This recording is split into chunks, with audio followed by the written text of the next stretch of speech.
Bom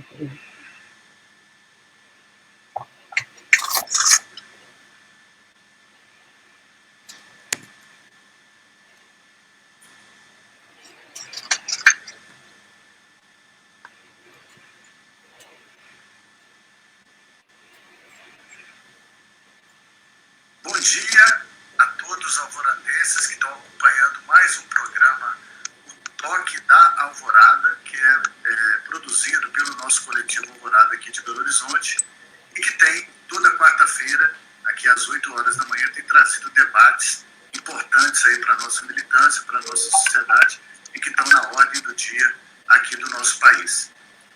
Hoje nós teremos mais uma vez um debate em torno desse, que é quase uma pauta única do Brasil e do mundo, que é o enfrentamento à pandemia.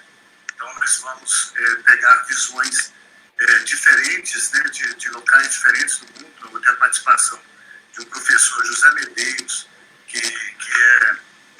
é professor na Universidade de Estudos Internacionais de Zhejiang, na China.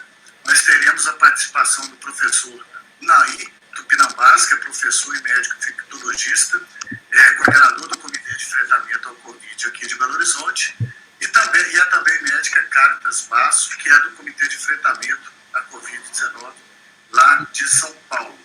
Mas antes disso, nós já na semana passada já estava programado de tentar trazer para o nosso programa a presidenta do PT, Gleisi Hoffmann, que é deputada federal pelo Paraná. Infelizmente, pela agenda conturbada política do país, ela não pôde participar e está programada para participar do nosso programa hoje. Só que, como a agenda da manhã é sempre muito complicada e para a gente não viver o mesmo problema que nós tivemos na semana passada, a Gleisi fez uma grande gentileza de antecipar a sua participação. Nós estamos fazendo agora uma gravação com a Gleisi, que é exibida agora durante o nosso programa, e depois nós damos sequência com os nossos debatedores. Então, primeiro eu queria agradecer muito essa gentileza, esse esforço que você faz de participar, Gleisi. Você que é deputada federal, presidenta do PT, e faço questão de destacar o início da sua militância, que você foi militante secundarista da UJS e foi diretora da UBS, né? Como eu fui também da UJS e fui presidente da UBS, não poderia deixar de destacar essa honra, né, que é na nossa vida de participar desse movimento. Então, agradecendo muito a sua presença aqui no nosso programa, e queria começar com uma pergunta sobre um tema que finalmente a gente traz uma boa notícia para o nosso país. Ontem o setor cultural comemorou muito a aprovação da Lei da Emergência Cultural, que foi um projeto originário da deputada do PT do Rio de Janeiro, Benedita da Silva. O projeto foi relatado pela deputada também do Rio de Janeiro, Jandira Fegali, mas houve a contribuição de vários e vários deputados e finalmente a gente conseguiu aprovar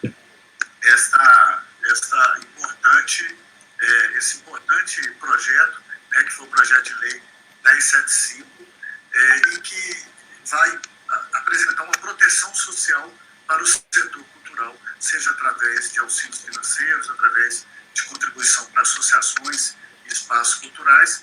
E houve um esforço muito grande dos partidos, né, de oposição, principalmente do Partido dos Trabalhadores, e de todo o setor cultural do Brasil, que se envolveu muito. Então, eu queria que você começasse falando, trazendo essa boa notícia que acabou de ser aprovada hoje na Câmara dos Deputados. Bom dia, Kedson, bom dia a todos que estão nos acompanhando aí nessa programação do Alvorada. Saudar o trabalho maravilhoso que vocês têm feito durante esses 5 anos. Agradecer muito o apoio do Alvorada na luta pela liberdade do presidente Lula, antes contra o golpe da presidenta Dilma, depois na liberdade do presidente Lula. Vocês estiveram presentes em Curitiba em todos os momentos importantes daquela luta, prestando solidariedade. Fico muito feliz de estar gravando esse programa e de poder dar um bom dia a todos que acompanham o Alvorada, essa Alvorada aí das Minas Gerais, né? E como você falou, Kelson, é verdade, nós tivemos uma vitória importante, que foi o projeto da renda emergencial da cultura. Foram 3 bilhões de reais que foram aprovados para serem distribuídos através dos estados aos artistas e às programações culturais, através de edital, de passe de renda básica, enfim, para proteger o setor. Nós estávamos com um problema grande, porque o setor da arte foi o primeiro que praticamente foi aderido, né, digamos assim, a esse isolamento social. E muitos artistas ficaram sem ter renda. Nós falamos de artistas populares, que cantam, que dançam, os palhaços, enfim, o pessoal que trabalha no dia a dia da arte, da cultura, os poetas, e que ficaram, de repente, sem ter o seu ganha-pão, sem poder fazer sua exposição, a sua apresentação artística. E esse projeto foi costurado com muitas mãos, né? Ele é de uma mulher, da Benedita da Silva, Benedita, mulher negra, do Rio, nossa deputada maravilhosa, e foi relatado por outra mulher maravilhosa, guerreira, que sempre está na luta aí à frente dos interesses do povo brasileiro, que é a companheira Jandira Pegani. E esse projeto foi assinado por uma série de deputados e deputadas para que pudesse tramitar o mais rápido possível. E agora, aprovado esse projeto, ele vai para o Senado. A gente espera que o Senado seja rápido também e vai para a sanção com o presidente da República.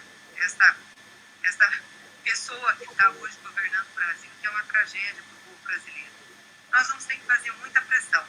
E do jeito que o Bolsonaro é preconceituoso com o setor da cultura, chega a ser odioso, desrespeitoso, é bem possível que ele queira não sancionar o projeto, né? Queira vetar, se não em todo, partes, enfim. Então é importante que o pessoal da cultura esteja atento, a sociedade também, porque nós vamos ter que travar uma grande luta para que isso se torne realidade, para que possa ajudar as pessoas, realmente seja efetivo na vida das pessoas, porque é isso que a gente quer e o que nós temos buscado como oposição fazer no Congresso Nacional. Foi assim também com a renda emergencial de R$600, Bolsonaro não queria R$200 apenas, lutamos e conseguimos. E infelizmente hoje ele fez uma fala à imprensa dizendo que pode até prorrogar a lei de R$600, que estão previstos para pagar em 3 meses, mas vai ter que diminuir para 200. A nossa proposta é prorrogar pelo menos por um ano e ficar os R$600. Já não é um valor alto, mas é um valor que pelo menos dá mínimas condições da pessoa sobreviver. R$200 não dá. Então, vai ser uma luta grande para a gente poder aumentar o prazo da renda emergencial e também efetivar aí a renda emergencial de cultura que é tão necessária para os nossos artistas. Deputada, a senhora citou 2 exemplos aí de que foram iniciativas da Câmara dos Deputados, do Congresso Nacional, de medidas de proteção social, tanto para o setor cultural, como falou, e também para esse que atendeu aí milhões e milhões de brasileiros e brasileiras que foram afetados pela pandemia e que receberam essa renda emergencial de R$600. As 2 iniciativas partiram do Congresso Nacional e da Câmara dos Deputados.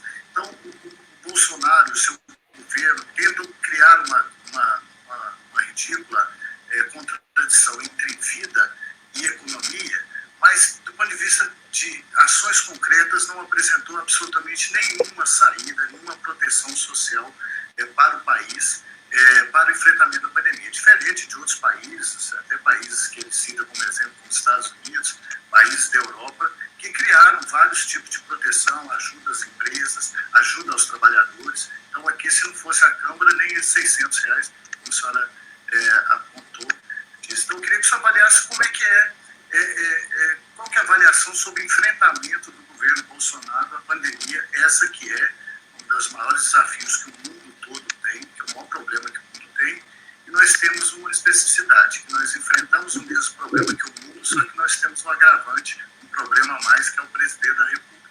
Eu queria que você fizesse uma avaliação sobre como tem sido o enfrentamento desse governo a esse mal que atinge o mundo todo. Ele é o epicentro da crise, né, Cleiton? Por isso que nós decidimos entrar com um processo de impeachment contra Bolsonaro, que não tem como enfrentar a crise, nem tem como recuperar o Brasil se a gente continuar tendo ele e o seu governo à frente da gestão do país. Aliás, o exemplo mais cabal da incompetência, incapacidade e insensibilidade dele do governo foi foi essa reunião ministerial que aconteceu dia 22 de abril e foi autorizada a ser exposta ao público agora pelo Supremo, exatamente um mês depois, no dia 22 de maio. É um conjunto de besteiras sendo faladas na mesma reunião e de total. Bolsonaro fala besteira o tempo inteiro, palavrões, ofensas, agride, bate na mesa, né? E, junto com os seus ministros, fazendo as propostas mais absurdas.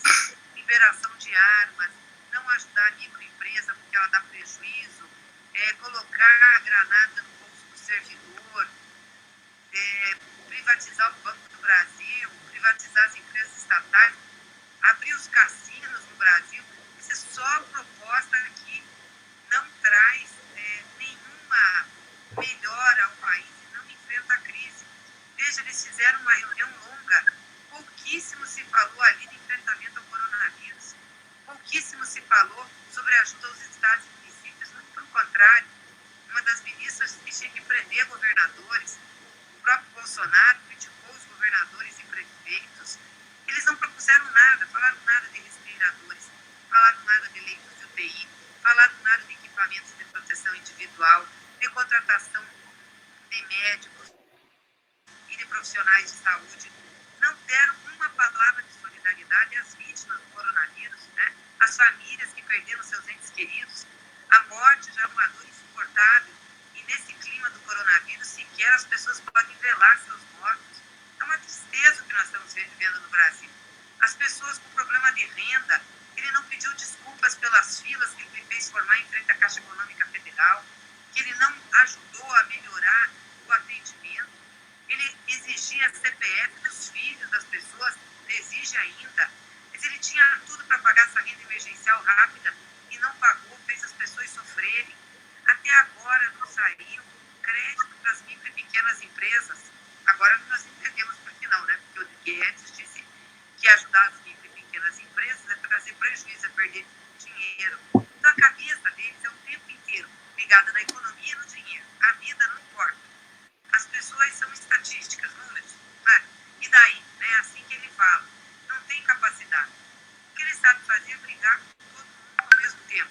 Briga com o governador, briga com o prefeito, briga com o médico, briga com o cientista, briga com o Congresso, briga com o Supremo.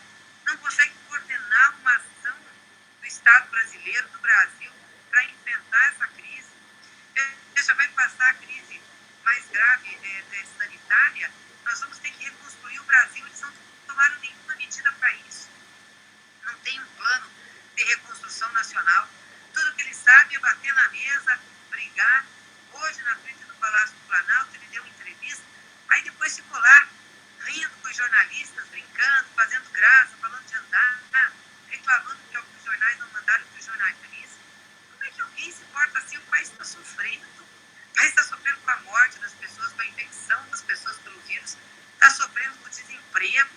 Fizeram uma medida provisória que suspende o contrato de trabalho e deixa reduzir em mais de 60% o salário. Então está todo mundo sofrendo e ele fica se divertindo, fazendo piada, como se nada tivesse acontecendo. Não tem condições, de fato, desse governo e desse homem nos tirar dessa crise. Por isso que a gente propôs um pedido de impeachment, articulamos, né, com várias entidades, vários juristas, lideranças, para que pudesse ser um pedido representativo. A gente sabe que ainda não tem base na Câmara para dar sequência, tem que construir maioria, mas isso está começando a acontecer. As barbaridades que esse homem faz são tão grandes que não tem como as pessoas taparem o sol com a peneira. Nós vamos ter que encaminhar. Não dá para deixar o Brasil sofrendo até 2022. Ele vai acabar com o Brasil. Ele vai matar as pessoas. Né? Em nome da saúde pública, em nome da saúde das pessoas, ele tem que ser afastado. E aí também não dá para ser Mourão, né, que é o vice, que é que nem ele e soltou uma carta esses dias, faz escalada autoritária, tem a cabeça parecida com ele. Nós estamos propondo, junto com o processo de impeachment, que a gente também discute e debate uma emenda constitucional, que é de autoria de dois deputados nossos, o Henrique Fontana e o Paulo Teixeira, que prevê a convocação de eleições para presidente da República em 90 dias após o afastamento do presidente atual, que está sendo julgado. Isso para nós é importante, porque qualquer saída tem que ser pelas mãos do povo. Só o povo pode salvar o país agora, não tem outra salvação. Deputada, para terminar uma última pergunta, a senhora citou aí o caso da relação dele com a imprensa, citou um caso de hoje do Bolsonaro com a imprensa. Eu, como presidente da Casa do Jornalista, não poderia deixar de comentar sobre esses ataques que os jornalistas estão recebendo desde a posse do Bolsonaro, de variadas formas, né? Ontem houve a decisão do Grupo Folha de São Paulo e das organizações Globo de não enviarem mais os seus trabalhadores, né, para fazer a cobertura diária do presidente no Palácio do Planalto. Tomaram essa atitude depois de várias vezes os repórteres, né, que são trabalhadores como nós, têm sido agredidos lá na porta do Palácio do Planalto por seguidores do Bolsonaro. Já houve agressões físicas, inclusive, contra um repórter fotográfico do estado de São Paulo, outros já foram atingidos. E é uma onda que acontece contra o jornalismo, contra a liberdade de expressão no Brasil todo.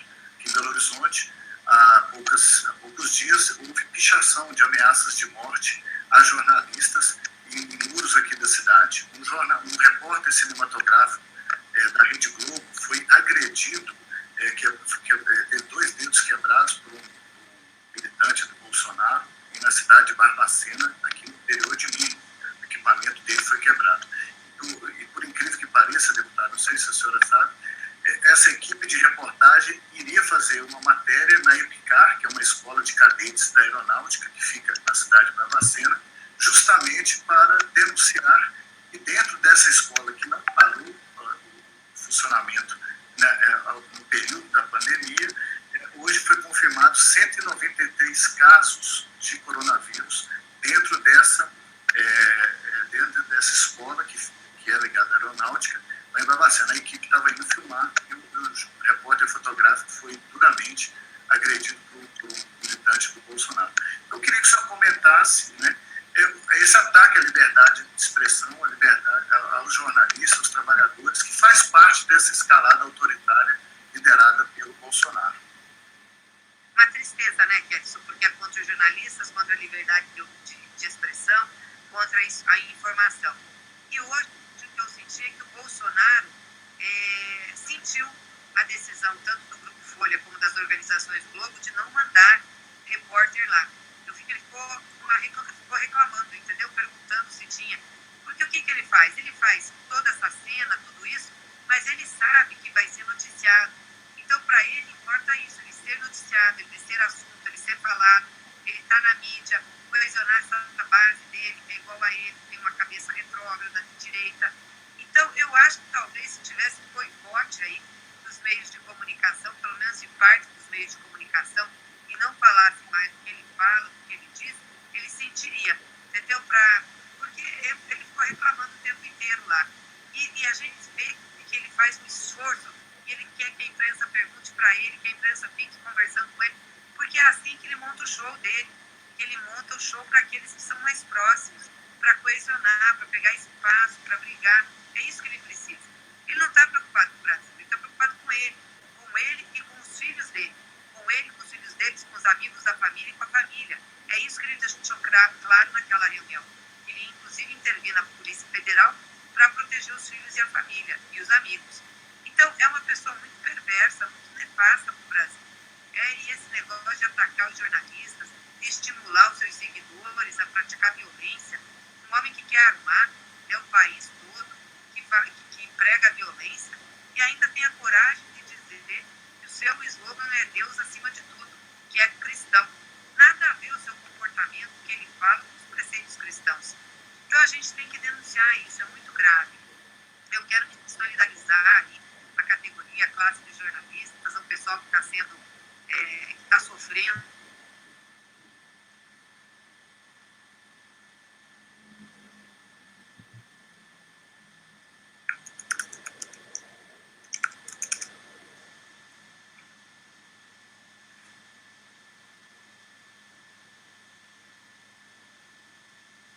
Pessoal, parece que a conexão, né, com a nossa deputada federal Gleisi Hoffmann, presidenta do PT, acabou de cair. Isso tem acontecido ultimamente muito pelo grande uso da internet nesse período, né, de quarentena, de pandemia. Mas a gente já estava na última... Oi, Gleisi. Oi, Kelly. Não, tá me ouvindo? Não, está ouvindo. Eu fiz uma interrupção aqui rápido na sua ausência, mas a senhora estava falando da solidariedade à nossa categoria dos jornalistas. Isso, uma solidariedade, prestar essa solidariedade, né? São profissionais que estão trabalhando, vítimas de violência. Eu sei o que é essa violência desses bolsonaristas, né? Eles acham que vão ganhar as coisas no grito, na força, na agressão. Muito ruim isso, já fui vítima deles também. Então, quero me solidarizar em meu nome, em nome do Partido dos Trabalhadores, e nós vamos estar juntos na luta pela democracia, que é um bem tão importante que nós conquistamos a partir da Constituição de 88. Vivemos um período mais longevo de democracia, e nós temos que lutar para que ela prevaleça, porque ela é o espaço onde a gente consegue travar as lutas pelos direitos, né, da sociedade, pelos direitos dos povos e da nossa população. Então, queria deixar esse abraço aí para todos os jornalistas, Kelly. Gleisi, eu queria te agradecer muito, tá, por essa disponibilidade, esse esforço que eu sei, eu acompanhei o esforço que você fez para participar, por consideração, com certeza, ao nosso coletivo Alvorada, que já lutamos em tantas batalhas juntos, tá? Então, eu queria só que você deixasse uma mensagem final para a nossa militância, que tem te acompanhado, que tem sido testemunha também da sua garra em defesa do país, em defesa da democracia e da liberdade do nosso país. Então, só deixar um recado aqui para os alvoradenses que gostam tanto de você, e depois a gente segue aqui com o nosso debate com os 3 participantes do programa do dia.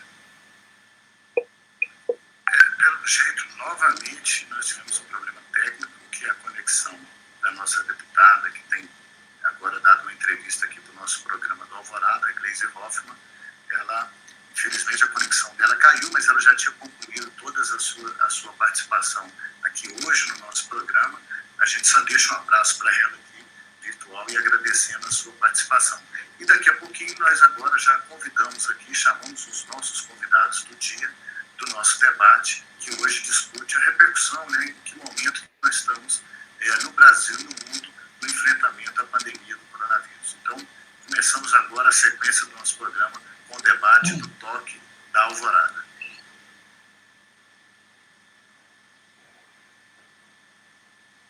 Então, bom dia. Novamente, a gente dá continuidade aqui ao nosso programa, Canto da Alvorada, que é promovido toda quarta-feira, às 8 horas da manhã, aqui nos canais do nosso coletivo Alvorada, que nasceu aqui em Belo Horizonte, o coletivo de luta, o coletivo de esquerda, e que tem atuação no Brasil inteiro e, por que não dizer, no mundo todo. E por isso que nós temos privilegiado nos nossos debates aqui participação de mais variados estados e até mesmo países, para que a gente possa pegar uma visão, né, dessa conjuntura, dessa atual realidade nos vários cantos do mundo. Então, como nós já anunciamos no início do programa, hoje nós contamos aqui com a participação do professor José Medeiros, que é professor de estudos internacionais na Universidade de Estudos Internacionais de Zhejiang. Daqui a pouco ele vai falar a pronúncia correta no chinês, né, que eu também não teria condições de fazer, no mandarim, claro.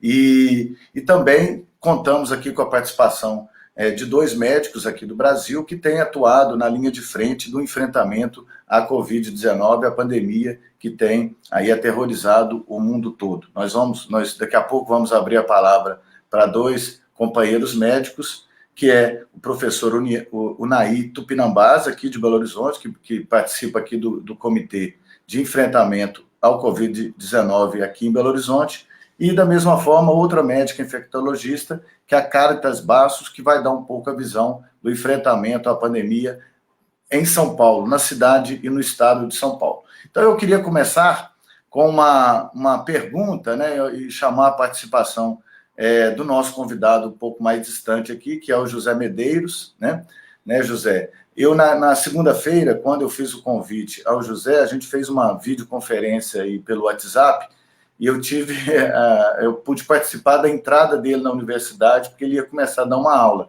E foi legal, Zé, que a gente começou a visualizar o que nós estamos chamando aqui de novo normal. Não sei se vocês têm usado, se você tem usado aí também esse termo, né? Então eu já pude observar na prática como está sendo a China, né, depois de ter sido o primeiro país a viver, né, a iniciar essa pandemia, iniciou-se na China, e ela já passou por várias etapas de enfrentamento, e ela está agora numa etapa que nós sonhamos em alcançar futuramente, até porque, você também pode relatar na sua fala, a China teve um enfrentamento, talvez exemplar, pelas suas condições objetivas, a esse mal que assola o mundo todo.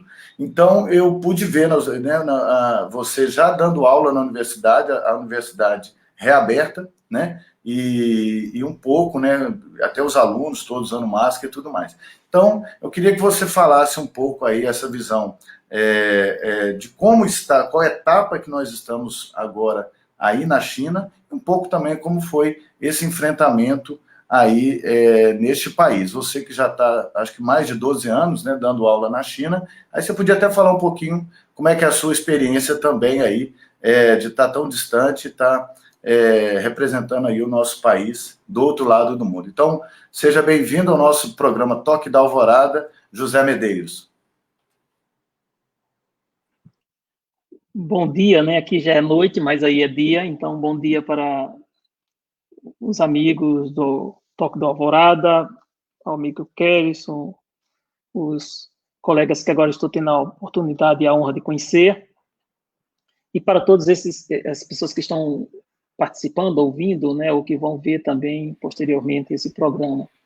Em primeiro lugar, eu agradeço o convite, né, uma honra especial poder estar aqui para compartilhar algumas das minhas vivências e reflexões diante desse tema, né, como o Keres colocou, é a pauta permanente desses tempos que estamos vivendo. Antes de tudo, eu gostaria de parabenizar a escolha do título, né, dessa conversa, no redemoinho da pandemia, muito Guimarães Rosa, né, muito inteligente, assim, a trazer Guimarães, né, a imagem que Guimarães constrói ali no Grande Sertão Veredas. Então, eu acho que temos que usar essa inteligência mesmo e dialogar com essa nossa herança cultural. E tinha que ser de Minas, né, para perceber isso e trazer uma imagem tão fotográfica, né, literária, fotográfica, e que dá conta do que estamos vivendo, né, uma fotografia, infelizmente, de uma situação nada confortável, né, nada agradável, porque nós estamos num redemoinho, né, essa imagem do redemoinho ela é fantástica, e dentro desse redemoinho não está uma coisa boa, né, assim como lá na obra do Guimarães também. E esse redemoinho começou aqui na China. Eu passei, né, todo ele aqui na província de Zhejiang, é uma província, fica próximo de Xangai, uns 250 quilômetros de Xangai. É uma província com 57, 58 milhões de habitantes, é uma grande província, é uma província também rica, né? Bem desenvolvida. E eu pessoalmente fiquei 40 dias sem sair de casa, né? Depois dei os primeiros passos. A minha esposa, que é chinesa, ela ainda saía 1 ou 2, 3 vezes, assim, para comprar algumas coisas, com todos os cuidados necessários. Depois terminaram as férias e nós começamos a dar aula, foram quase 2 meses, aulas pela internet, né? E faz 2 semanas que nós voltamos, como você acompanhou essa semana, né? A aula presencial. Aqui nós estamos, como também você bem mencionou, nós estamos no futuro, né? O futuro,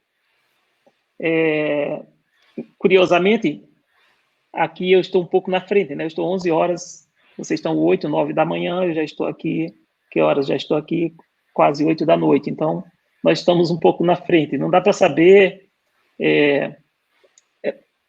não dá para saber o que esse futuro é um futuro que, na verdade, não existe, né? É apenas um tempo aí diferente. Mas, em relação ao coronavírus, sim, a China foi o primeiro que entrou na crise e certamente está sendo o primeiro país que está saindo dessa crise. Só que é o seguinte, aqui na Ásia, isso não é só China, tá? Eu tenho um contato bem especial com o Japão, né, e também tenho visto na Coreia, principalmente Coreia e Japão, tenho acompanhado mais próximo. O comportamento do asiático é muito diferente do nosso comportamento aí. E isso ajudou bastante, né, digamos assim, a essa vitória. Só que é uma vitória onde todos continuam em estado de alerta. Todos, em todas as partes, né? Eu penso que a estratégia da China, se é que eu tenho assim, né, percebido bem, a estratégia dela é ganhar tempo. Esse tempo pode ser 6 meses, 1 ano, 2 anos, não importa, né? Até ter uma cura, digamos assim, uma vacina ou algum tratamento especial para esse vírus, porque nós sabemos que esse vírus, né, esse redemoinho, ele vai permanecer. Isso já é um fato aí, né, que a gente está a perceber. E como lidar com isso? De repente, se você tem um caso, 2 casos só, uma pessoa que vem de um país com vírus e chega aqui, em 20, 30 dias já está uma nova pandemia, né, ou epidemia, depende aí. Então, como lidar com isso? Vai estar o tempo inteiro, né, trancado, o tempo inteiro dentro de casa? E a economia, como é que fica, né? Eu acabei de escrever uma coluna que eu publico aí no Portal Vermelho, e aí eu concluo, acabei de mandar, a cada 15 dias eu escrevo aí no Portal Vermelho, e eu escrevi justamente sobre o combate à pobreza, né, que é era a grande tarefa que o governo da China colocou como uma parte do seu grande sonho, né, para 2021. Ou seja, é o ponto mais relevante, não tinha outro, né? Era essa missão. E eu estava estudando aí uns documentos e vi que, mesmo assim, agora, 2 sessões, um encontro dos parlamentares aqui deles, e o relatório do governo, esse ponto estava em primeiro lugar, na parte de cima, como prioridade. Isso mostra que o governo aqui também tem o povo como prioridade. Ou seja, apesar de tudo, mesmo com o coronavírus, essa grande meta de retirar toda uma China, 1 bilhão e 400 milhões de pessoas, né, do estado de pobreza, ela não foi descuidada. Isso o Ocidente às vezes não está vendo, né? Pelo menos não está vendo o que é que significa isso aqui dentro. Então, esse mesmo cuidado que teve, né, que foram vários anos, ou talvez até se a gente for ler por exemplo, textos do Confúcio, de 2.500 anos, já está no imaginário da civilização, isso se concretiza agora, justamente agora. E eu viajei em todas, eu até falo, né, eu já fui em todas as províncias da China, em áreas rurais, etc. Eu andava muito antes de casar, agora um pouco menos, mas a gente percebe que a China se preparou para situações como essa. E por isso, não é nem a questão do tempo, é que é uma ciência, uma tecnologia, é uma economia onde o povo é a prioridade. E, de repente, nós estamos com tudo isso em outro canto, principalmente no Ocidente, mas o superficial é o prioritário, né? Estou só colocando aí para os amigos, assim, essa minha percepção, né? Estou aqui há 12 anos e compartilhar isso para vocês e dizer que realmente é um prazer estar aqui com vocês. E obrigado pela oportunidade. Muito obrigado, Medeiros, por essa primeira sua participação. Alguns comentários aqui, né, na nossa página. Inclusive, tem um comentário aqui do Coletivo Resistência que apareceu aí um gatinho chinês que eu sei que chama Mimi, que apareceu aí com destaque atrás de você. Ela apareceu aqui sem ser chamada, né? Mas, então, tem muitos comentários aqui na nossa página, principalmente sobre a fala da nossa presidenta Gleisi, né, da presidenta do PT, muitos comentários e todo mundo concordando que o momento é do fora Bolsonaro para tentar enfrentar, né, a gente que aqui no Brasil, a gente diz, Medeiros, que o mundo tem um problema e nós temos 2 problemas. Então, nós temos enfrentar a pandemia como o mundo todo tem, só que nós temos um adversário a mais, que é um aliado da pandemia, que é o nosso presidente. Então, nós estamos enfrentando aqui muitos adversários, a nossa dificuldade é muito maior. E você, Medeiros, comentou sobre o título do nosso tema hoje. Ele surgiu depois da nossa conversa, que no convite que eu fui te fazer, a gente falou sobre bastante Guimarães Rosa, que você sabe que eu sou um admirador, e aí surgiu esse nome, Redemoinho. Aí ontem de manhã a gente ficou em dúvida aqui na direção do Alvorada se mantinha esse nome, que o nome estava um pouco, talvez, diferente, né? Mas aí eu fui ler a biografia, que saiu um pedacinho da biografia do nosso médico, do nosso participante, o Naí Tupinambás, numa matéria que saiu dele, que a Márcia Maria Cruz fez para o Estado de Minas, e eu descobri que o nosso médico, a família dele, né, a família do Naí, é lá de Itaúna, que é a cidade de Itaguara, já pertenceu a Itaúna, e em Itaguara, um médico prestou serviço há décadas atrás, que foi o Guimarães Rosa, lá em Itaguara, que pertencia a Itaúna, que era a família do Naí, e também, outra coincidência, é que o Guimarães Rosa também é médico formado pela UFMG. Então, por isso, foi quando a gente falou, não, então o caminho é o Redemoinho mesmo, e foi uma imagem, porque nós estamos, assim, um pouco no escuro, um pouco como se estivéssemos aqui envoltos, né, num redemoinho, procurando a saída dele. Então, de imediato, eu queria convidar para falar agora o nosso professor da UFMG, médico infectologista, e o Naí Tupinambás, que coordena esse comitê de enfrentamento ao Covid-19 aqui em Belo Horizonte. Queria que você comentasse, Naí, porque nós, Belo Horizontinos, de repente, nós voltamos a ter uma autoestima da cidade. Nós, no início da década de 90, a gente ficava orgulhoso da cidade, né, da inovação da cidade, as novas políticas públicas, né? E aí teve um período de baixa estima e agora nós ficamos porque nós temos aí os números mais favoráveis, né, em relação a outros, no enfrentamento ao número de casos de óbitos, ao número de casos de infectados, por uma política que foi gestada ao longo de décadas e que agora está trazendo resultado, que você é a expressão um pouco disso, como coordenador disso. Na semana passada nós contamos com a outra médica do SUS, né, que é a Soninha, que falou um pouco sobre o SUS aqui de Belo Horizonte. Então eu queria passar para você falar um pouco qual é o atual cenário de Belo Horizonte, mas você, como pensador que nós conhecemos também, fazer uma reflexão sobre esse momento que o mundo vive e que como está o enfrentamento aqui, mas também qual a visão que você tem do mundo e do Brasil. Então, agradecendo sua presença, eu queria convidar para falar o Naí Tupinambás. Então, muito obrigado, é um prazer enorme estar aqui. Eu vou pedir licença para fazer uma licença poética, já que é o tal do Redemoinho, eu sou um amante também do Guimarães Rosa. Para vocês terem ideia, antes de ser médio, eu queria fazer teatro, e um dia poder ser o Riobaldo numa peça do Guimarães Rosa, né? Mas eu acho que, em relação a essa licença poética, a gente está atravessando o liso do Sussuarão, né? Eu acho que essa é a nossa primeira tentativa aqui em Belo Horizonte, atravessar o liso do Sussuarão para chegar, né, como você sabe na história, chefiados pelo Medeiro Vaz, a primeira vez eles tentaram atravessar para chegar e combater, que era o Hermógenes, né, que é o nosso... todo mundo sabe o que é o Hermógenes aqui. E talvez nesse momento, agora em Belo Horizonte, está fazendo a primeira tentativa de travessia do liso. Então, depois eu posso explicar para vocês, ao longo da minha fala, vocês vão entender essa minha analogia com essa travessia do liso do Sussuarão.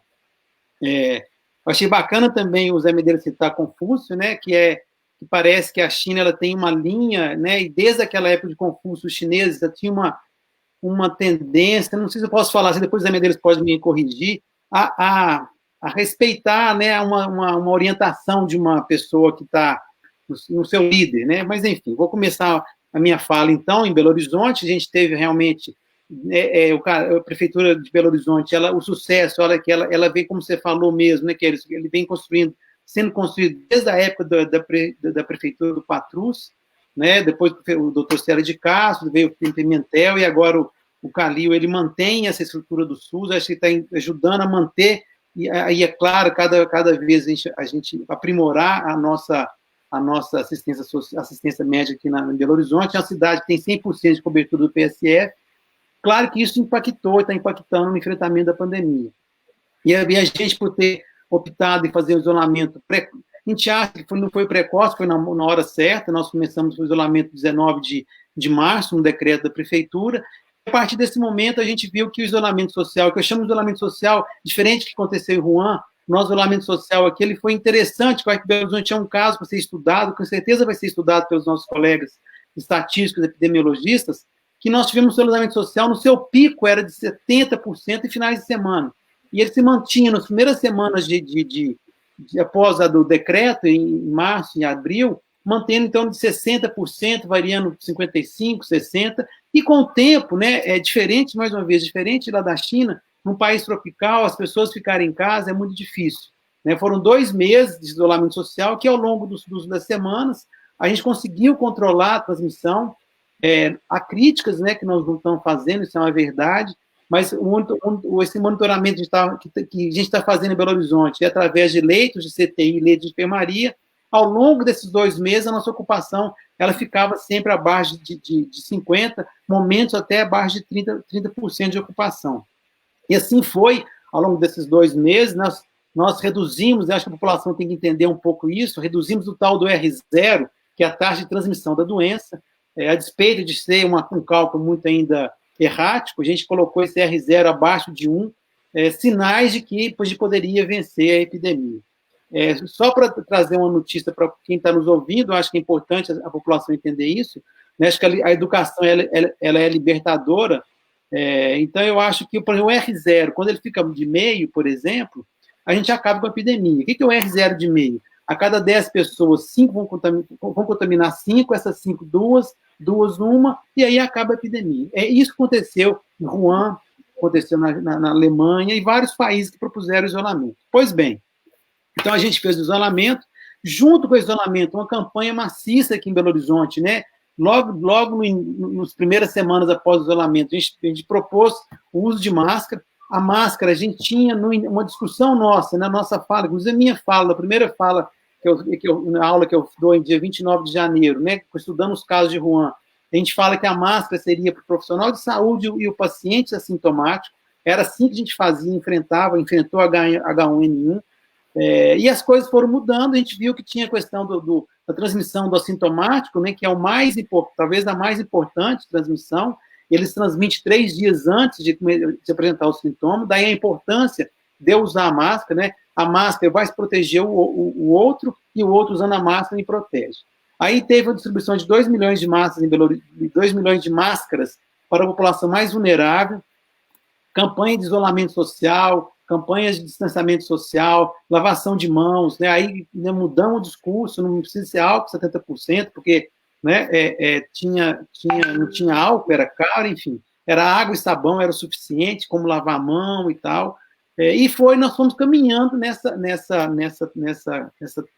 travessia, né, e quando foi, assim, agora, semana passada, a gente viu que a gente tinha uma janela, aí, assim, isso eu tenho que falar o tempo todo, é uma janela que a gente tinha para experimentar. Eu acho que é isso que o mundo todo está fazendo. Esse novo normal que você cita, é isso, experimentar. Nós estamos com a folga, né? E aí as pessoas têm que entender essa folga, ela é uma folga relativa, ela é frágil, de leitos disponíveis para a população, tanto de CTI quanto de enfermaria, né?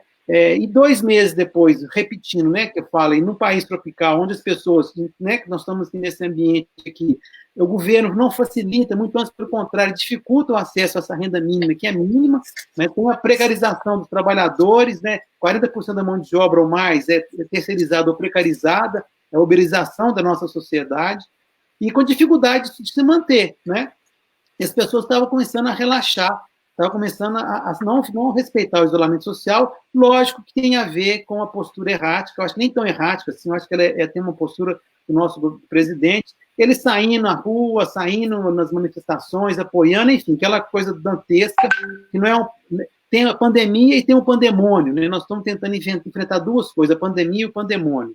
E isso foi enfraquecendo a questão do isolamento social, as pessoas aqui em Belo Horizonte, né? É um relato, assim, eu trabalho no HC e os colegas trabalham na rede SUS, né? Eu tenho parentes que trabalham, de Lomberes, Célia de Castro, Eduardo Menezes, por exemplo, que não tinha, realmente estava tranquilo, inclusive reduziu, né, reduziu o atendimento de UPAs, de UBS, o atendimento nas UBS, na Unidade de Saúde em Belo Horizonte, caiu 18%. As pessoas ficaram em casa.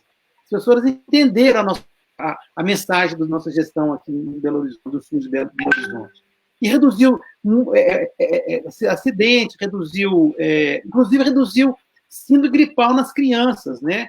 Nos hospitais de pediatria, que nessa época do ano começa a ter os meninos, né? Que a gente chama de menino catarrento, né? Que é comum, né? Isso reduziu também, né? Teve um impacto nessa população. Então, a partir desse tempo, nós ficamos, mas nesse tempo todo, esperando o Godot, né? Aí ele não veio, né? Assim, entre aspas, né? Ele vai nos encontrar, infelizmente. No nosso caso, ele vai chegar. Mas a gente viu que estava tranquilo, caso, né, com folga de leitos, né? Nós temos capacidade de uma semana de quase dobrar o número de leitos aqui em Sul de Belo Horizonte. Era um momento que a gente vai testar como que vai ser essa saída. É uma saída organizada, é claro, com o setor de baixo risco sanitário, que nós fizemos essa primeira fase até sexta-feira, e para a gente entender também o quão... E mais, assim, essa saída que a gente está propondo é uma saída que a gente vai preservar, como eu posso falar, preservar a autoridade sanitária de Belo Horizonte, que nós estamos propondo uma coisa, mostrando para a população que nós estamos sensíveis ao seu clamor, que é realmente... Não é só do capital, né, do clamor do capital, né, do sistema capitalista, é do trabalhador mesmo, que está ali na ponta, né, que está querendo que sair para... Né, tem gente que vende almoço para comprar janta. Nós temos que ter esse olhar, né, porque assim, nesse governo ele é diferente da China, ele não está preocupado com o povo, não está. Né, ele fala que veio para destruir, e assim está conseguindo. Né? Então, a gente então propôs essa flexibilização, a gente tinha uma janela interessante, porque se a gente vê que está aumentando, e está aumentando, infelizmente está aumentando, a gente tem como acolher essa população. Nós temos leito de CTI e leito de enfermaria, ou seja, ninguém vai morrer por falta de assistência.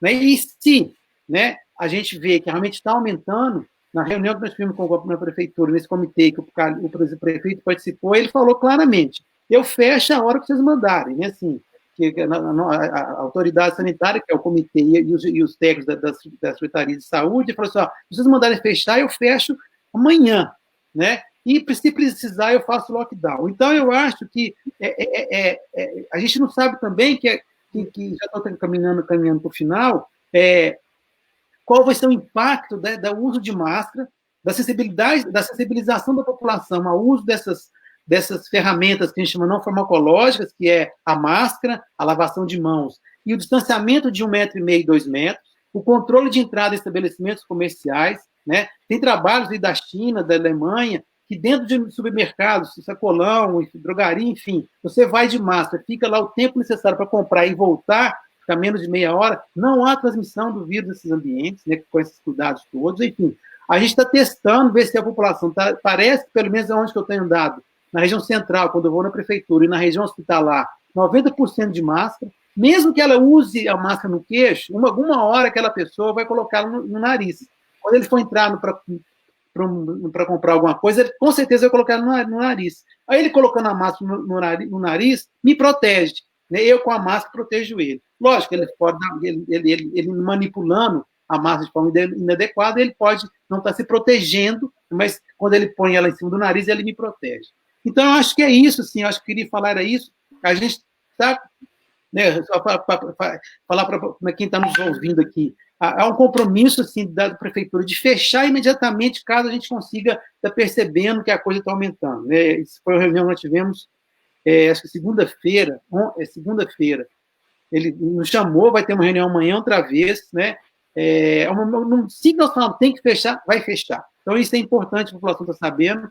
É importante a população, né? Como a gente não tem uma liderança, assim, né, um governo federal, a população se cuidar, né? Eu acho que não tem que manter o distanciamento social. Esse vírus não viaja mais que 2 metros, ele não voa mais que 2 metros, tem que manter o distanciamento social, tem que manter a máscara, tem que chegar no trabalho, lavar as mãos, chegar em casa, lavar as mãos, né? Usar a sua máscara caseira de dupla face, enfim. Eu acho que isso a gente pode combater, a gente pode reduzir esse R0 do vírus, né?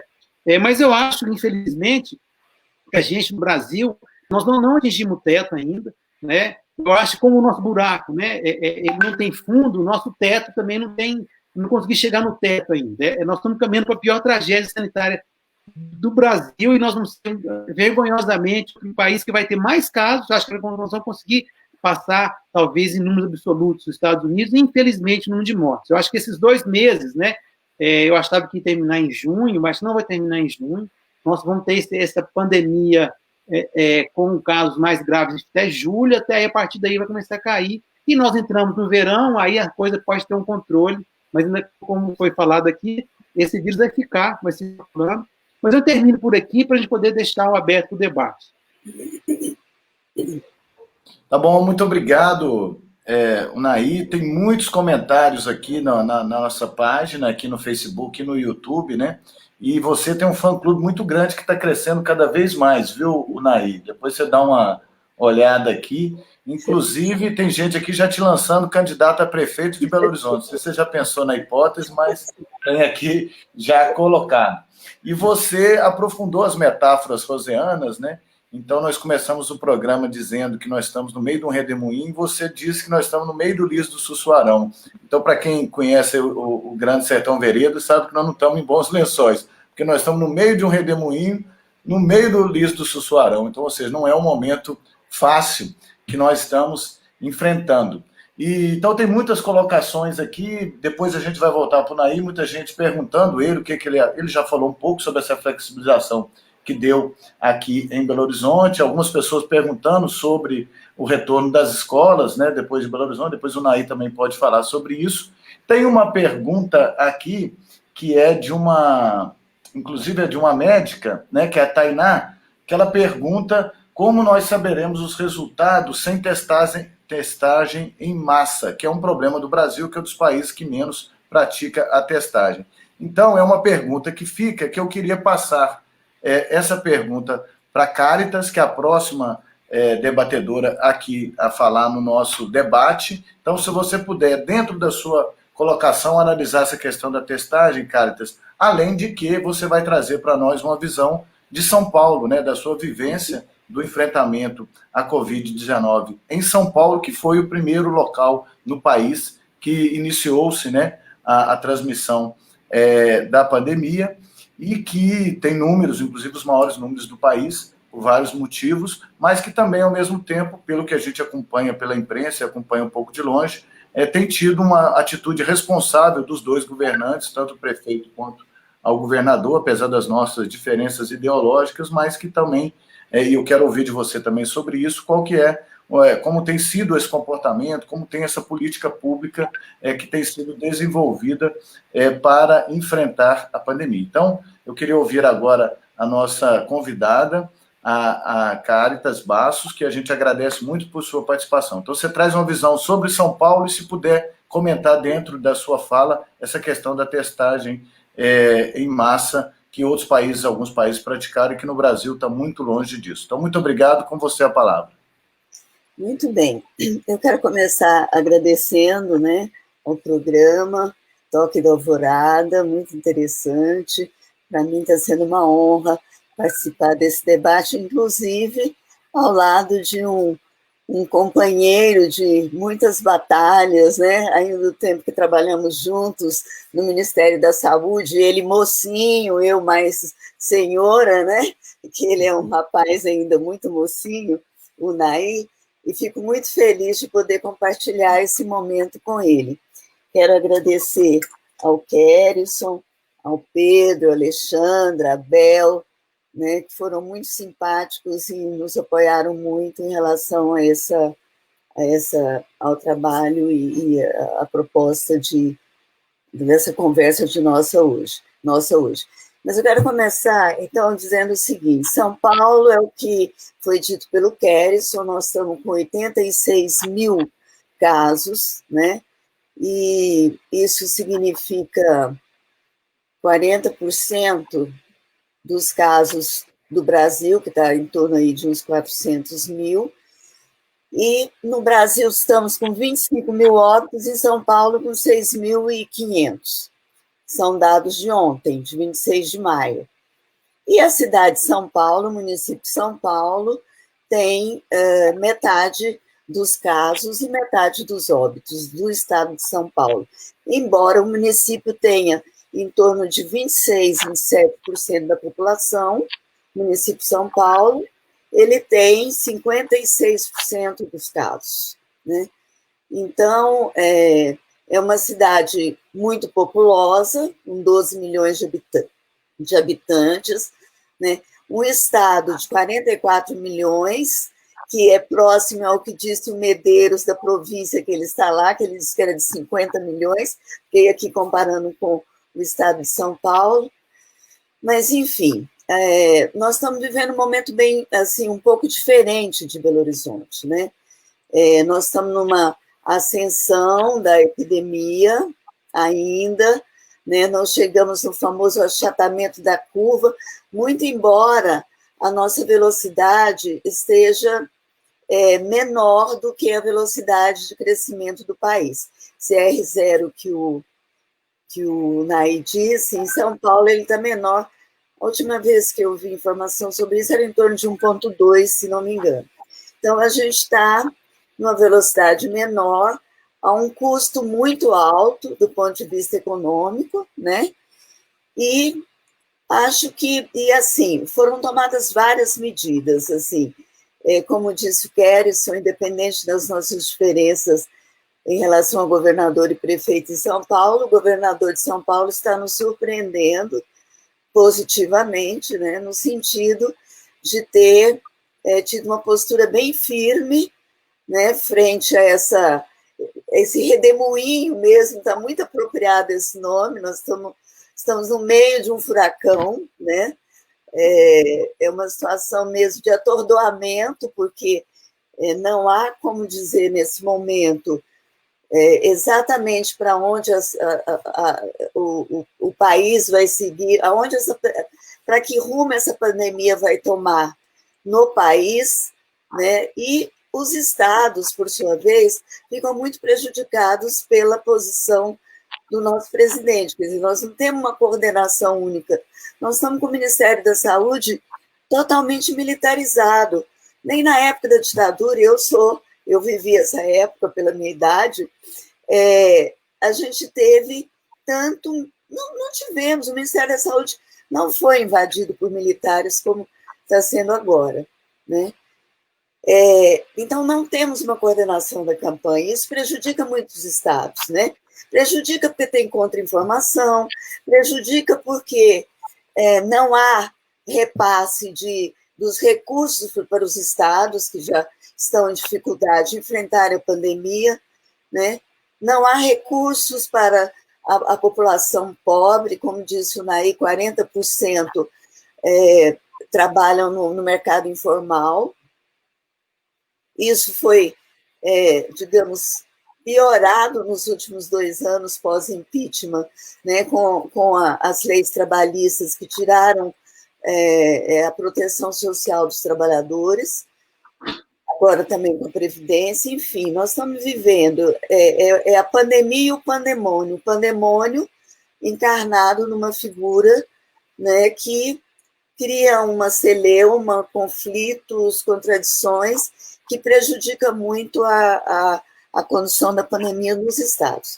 De qualquer forma, o estado é muito populoso, e assim, em que foi investido, né, no estado? Se investiu no isolamento, né, na quarentena, nós também estamos em quarentena oficialmente desde o dia 23 de março, né, portanto, há 2 meses, não conseguimos um percentual de isolamento muito alto, chegamos no início, como disse o Nai, aí 60 e poucos por cento, hoje nós estamos com 50%, realmente a população, se por um lado ela se cansa, por outro, ela não tem meios objetivos para se manter no isolamento, né?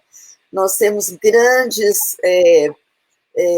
uma situação de pobreza muito grande nas periferias da cidade, e no município de São Paulo, a nossa epidemia está caminhando para a periferia, né, da cidade. Então, ela está pegando a população mais pobre, né, a população mais vulnerável, e por mais que se invista em leitos, né, isso não ocorre na mesma velocidade que a pandemia se expande, né? Infelizmente, nós estamos vivendo esse momento, foram criados 1.000 leitos de UTI, né?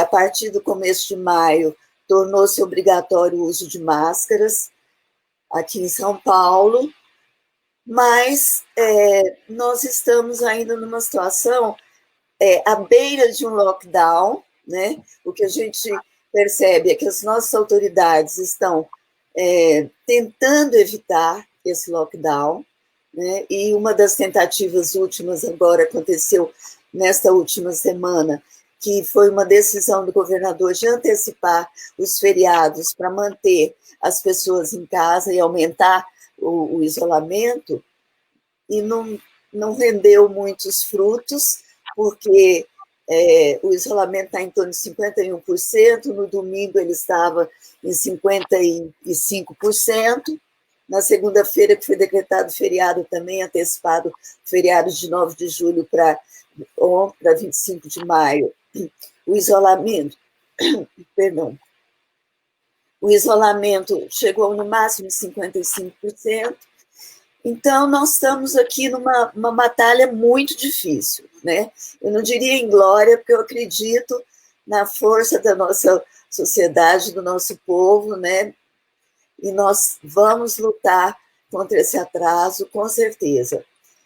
E aí, eu vou aproveitar para falar um pouco sobre a questão que foi perguntada aí dos testes, né? Eu não consigo entender onde estão esses testes no Brasil, né? O ministro Mandetta disse que estava adquirindo 23 milhões de testes. Quando entrou o Tait, ele disse que aumentou para 46 milhões, né? E o fato é que, no dia a dia, eu sou também supervisora do programa Mais Médicos e visito as unidades e conheço e reúno com os nossos médicos, os profissionais que estão na linha de frente, que estão na rede básica, e vejo que não tem testes, falta equipamentos. Então, é uma situação de escassez que não está acontecendo, isso temos que admitir, não é só no Brasil que isso acontece, está acontecendo no mundo inteiro, porque tem uma demanda muito grande, mas nós estamos muito atrás dos outros países. Para vocês terem uma ideia, os Estados Unidos fazem 40 mil testes para cada 1 milhão de pessoas, e no Brasil nós estamos fazendo 3 mil testes, né? Com isso, a gente fica longe desse diagnóstico. E eu queria fazer uma colocação aqui, até para dar uma outra contribuição para o debate, que nesse final de semana saiu uma reportagem de um economista canadense chamado Martin Eichenbaum, alguma coisa assim, ele é canadense, em que é uma coisa muito interessante. Ele está dizendo que, desde o começo da epidemia, a questão do isolamento se mostrou como a medida mais eficaz para diminuir a velocidade da epidemia e permitir que o sistema de saúde se adapte e não colapse. Para vocês terem uma ideia, no município de São Paulo, a gente já está com as UTIs sobrecarregadas, com 81% dos leitos ocupados, e no conjunto do estado em torno de 73%, 74%. Mas esses 81% já estiveram em 90%. Foram ampliados os leitos de UTI e ele voltou para 80%. Ou seja, é quase como se a gente estivesse enxugando gelo, né? Como se diz popularmente. Você fica correndo atrás do fato, né? E o que esse economista traz é uma ideia que eu quero colocar aqui, até para a gente conversar, que é muito interessante, que há que se pensar, né, em como combinar salvar vidas e a questão da economia. Mas ele traz uma sugestão interessante. Ele diz que se nós... É um projeto que eles chamam de contenção inteligente, que é, se nós testarmos em massa e isolarmos as pessoas doentes, mantém o isolamento dos idosos também, mantém de todo mundo. Se nós testarmos 50% da população, mantivermos o isolamento, dá para essa saída do isolamento, esse retorno, ser feito de uma maneira mais programada, digamos assim, né? E você consegue combinar os objetivos de salvar vidas e de garantir que não haja uma perda do ponto de vista econômico, tanto do ponto de vista da acumulação, né, do capital, quanto do ponto de vista do trabalhador, que vai perder a sua renda da forma como está perdendo agora. Então, nós estamos atrasados em tudo, né? As nossas perspectivas de combate à epidemia, elas estão muito sombrias, né? Pensando nesses aspectos que a gente está falando agora. Então, isso nos deixa numa condição de incerteza muito grande, né? É claro que nós vamos abrindo caminhos e a gente tem sucessos em vários estados, e acho que, para finalizar, o que o nosso governador está pensando agora é de flexibilizar a quarentena no estado como um todo, de acordo com as características da epidemia em cada região. Então, é uma tentativa de combinar o isolamento com a velocidade e a disseminação da epidemia. Vai dar certo? Não sabemos, né? Mas vamos lá, nós estamos num país de dimensões continentais, né? E, infelizmente, somos o segundo país hoje em número de casos, né? A nossa sorte, e é preciso que a gente diga isso aqui, é que nós temos um SUS. Se não tivéssemos o SUS, estaríamos na situação dos Estados Unidos ou pior, né? Que não tem um sistema público de saúde como nós temos. Então, nós temos o SUS. Embora sucateado por falta de investimento, com todas essas dificuldades, e estamos passando por dificuldades por falta de investimento na saúde, né? E, então, minha gente, além de tudo isso, nós temos que lutar pelo SUS, né? O SUS é um patrimônio e, graças a ele, nós ainda estamos nessa situação que estamos hoje. Então, acho que, basicamente, era esse o recado que eu queria colocar para a gente poder fazer o debate. Muito obrigada. Muito obrigado a você, Cáritas, pelas falas. Alguns comentários aqui, a Lívia, por exemplo, diz que achei que só eu estava entendendo a questão não estava entendendo a questão dos testes. Que bom ouvir a Cáritas falando disso. Só existe uma explicação para a ausência de testes no país: esconder a verdade sobre a contaminação. A Miriam Miroca, que é enfermeira lá nos Estados Unidos, que até participou semana passada, está dizendo que a esquerda, a classe média, precisa aprender mais sobre o SUS. Não temos dúvida disso. Semana passada o debate foi ótimo, girou muito em torno sobre a importância do SUS, que, como a gente tem dito, o SUS que nos salva, né? O Coletivo Alvorada fez algumas máscaras e nós definimos a frase que nós colocaremos na máscara o SUS salva, ele não.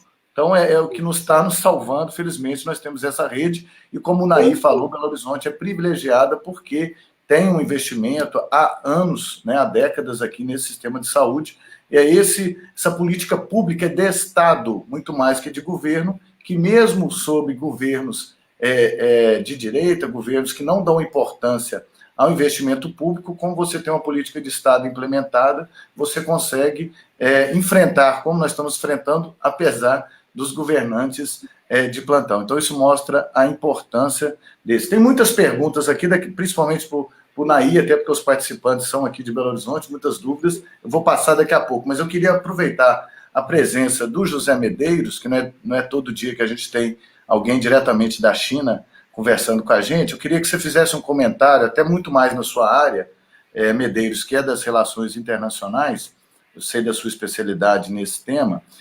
No início, no meio de março, quando a gente começou a viver com mais intensidade a questão da pandemia no país, o deputado federal e presidente da Comissão de Relações Exteriores da Câmara dos Deputados, o deputado Eduardo Bolsonaro, fez uma crítica contundente à China, inclusive chamando, né, o coronavírus de vírus chinês, e além de outros ataques que já vinha fazendo contra a República Popular da China. E houve, de forma inusitada, né, uma resposta quase oficial da embaixada, né, inclusive pedindo retratação.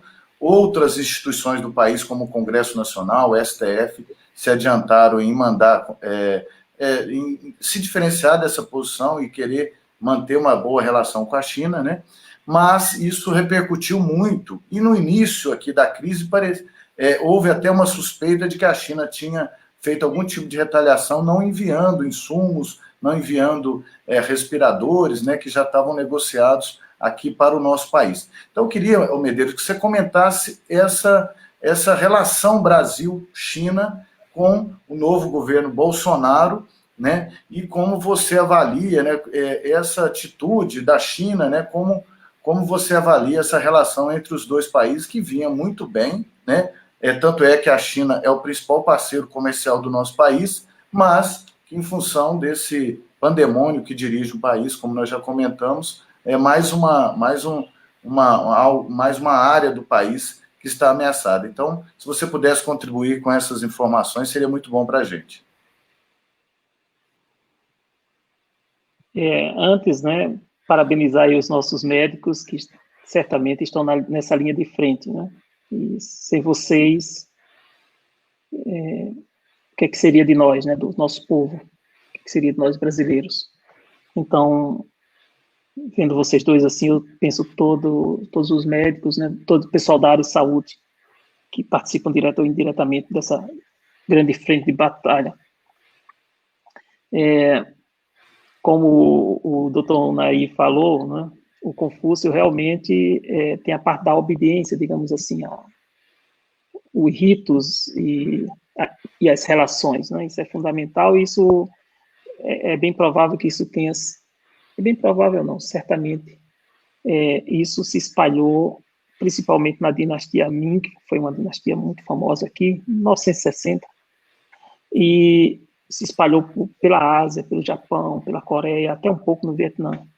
E eu tenho plena certeza que essa herança ajuda a explicar, não é toda explicação, mas ajuda a explicar esse comportamento, né, que às vezes as pessoas confundem uma obediência com a subserviência. Não é isso, é a compreensão dos papéis para o funcionamento de uma sociedade, é um pouco diferente, mas não é o nosso caso aqui. Mas ajuda também a explicar essa pergunta que o Keres fez, né? Primeiro, assim, eu tenho uma relação muito próxima com os que pensam a política sino-brasileira, direto mesmo, assim, estou há 12 anos e é a minha área, então eu tenho uma relação direta com esses pensadores chineses, né? E a gente tem conversado diretamente sobre isso, eles têm, inclusive, pedido meu ponto de vista, e eu tenho dado. Primeiro, é preciso diferenciar governo de Estado, povo de um governo. O governo é algo circunstancial. Então, as relações sino-brasileiras, né, desde que foram restabelecidas em agosto, em 15 de agosto de 1974, até agora, ela não tem sofrido nenhum abalo, nem mesmo com o atual governo, nem mesmo com apesar desses casos. Isso é importante destacar, a relação institucional, né? Mesmo que sejam palavras formais, etc., mas é o que a gente precisa, porque estados são estados, né? E é lamentável que no Brasil uma corrente de pessoas aí não tenham percebido a importância da China e dos países desenvolvidos para o nosso próprio projeto de desenvolvimento. Eu acho que tem uma leitura muito equivocada sobre a China. Não temos também que bem dizer a China tem seus próprios interesses, todos os estados têm o seu próprio projeto nacional, mas a minha tese principal aqui é que os nossos projetos de desenvolvimento não são incompatíveis, não entram em rota de colisão. Apesar de que pode dizer, mas qual o projeto de desenvolvimento do Brasil, né? Aí, tudo bem. É o projeto nacional do Brasil. Pelo menos o que eu imagino, ou o que eu penso para o Brasil, não entra em rota de colisão. Então, temos tudo para cooperar, né, e buscar complementariedades. O primeiro ponto é esse.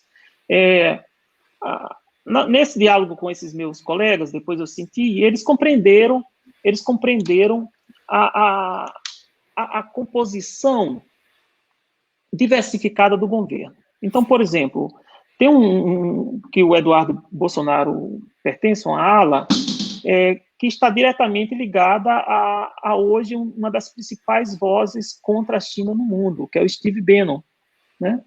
Que inclusive organizou um grupo para atacar através de meios das mídias sociais, etc. Então, e são muito amigos. Eu escrevi um artigo que foi até publicado aí acho que no Congresso em Foco, colocando esse ponto.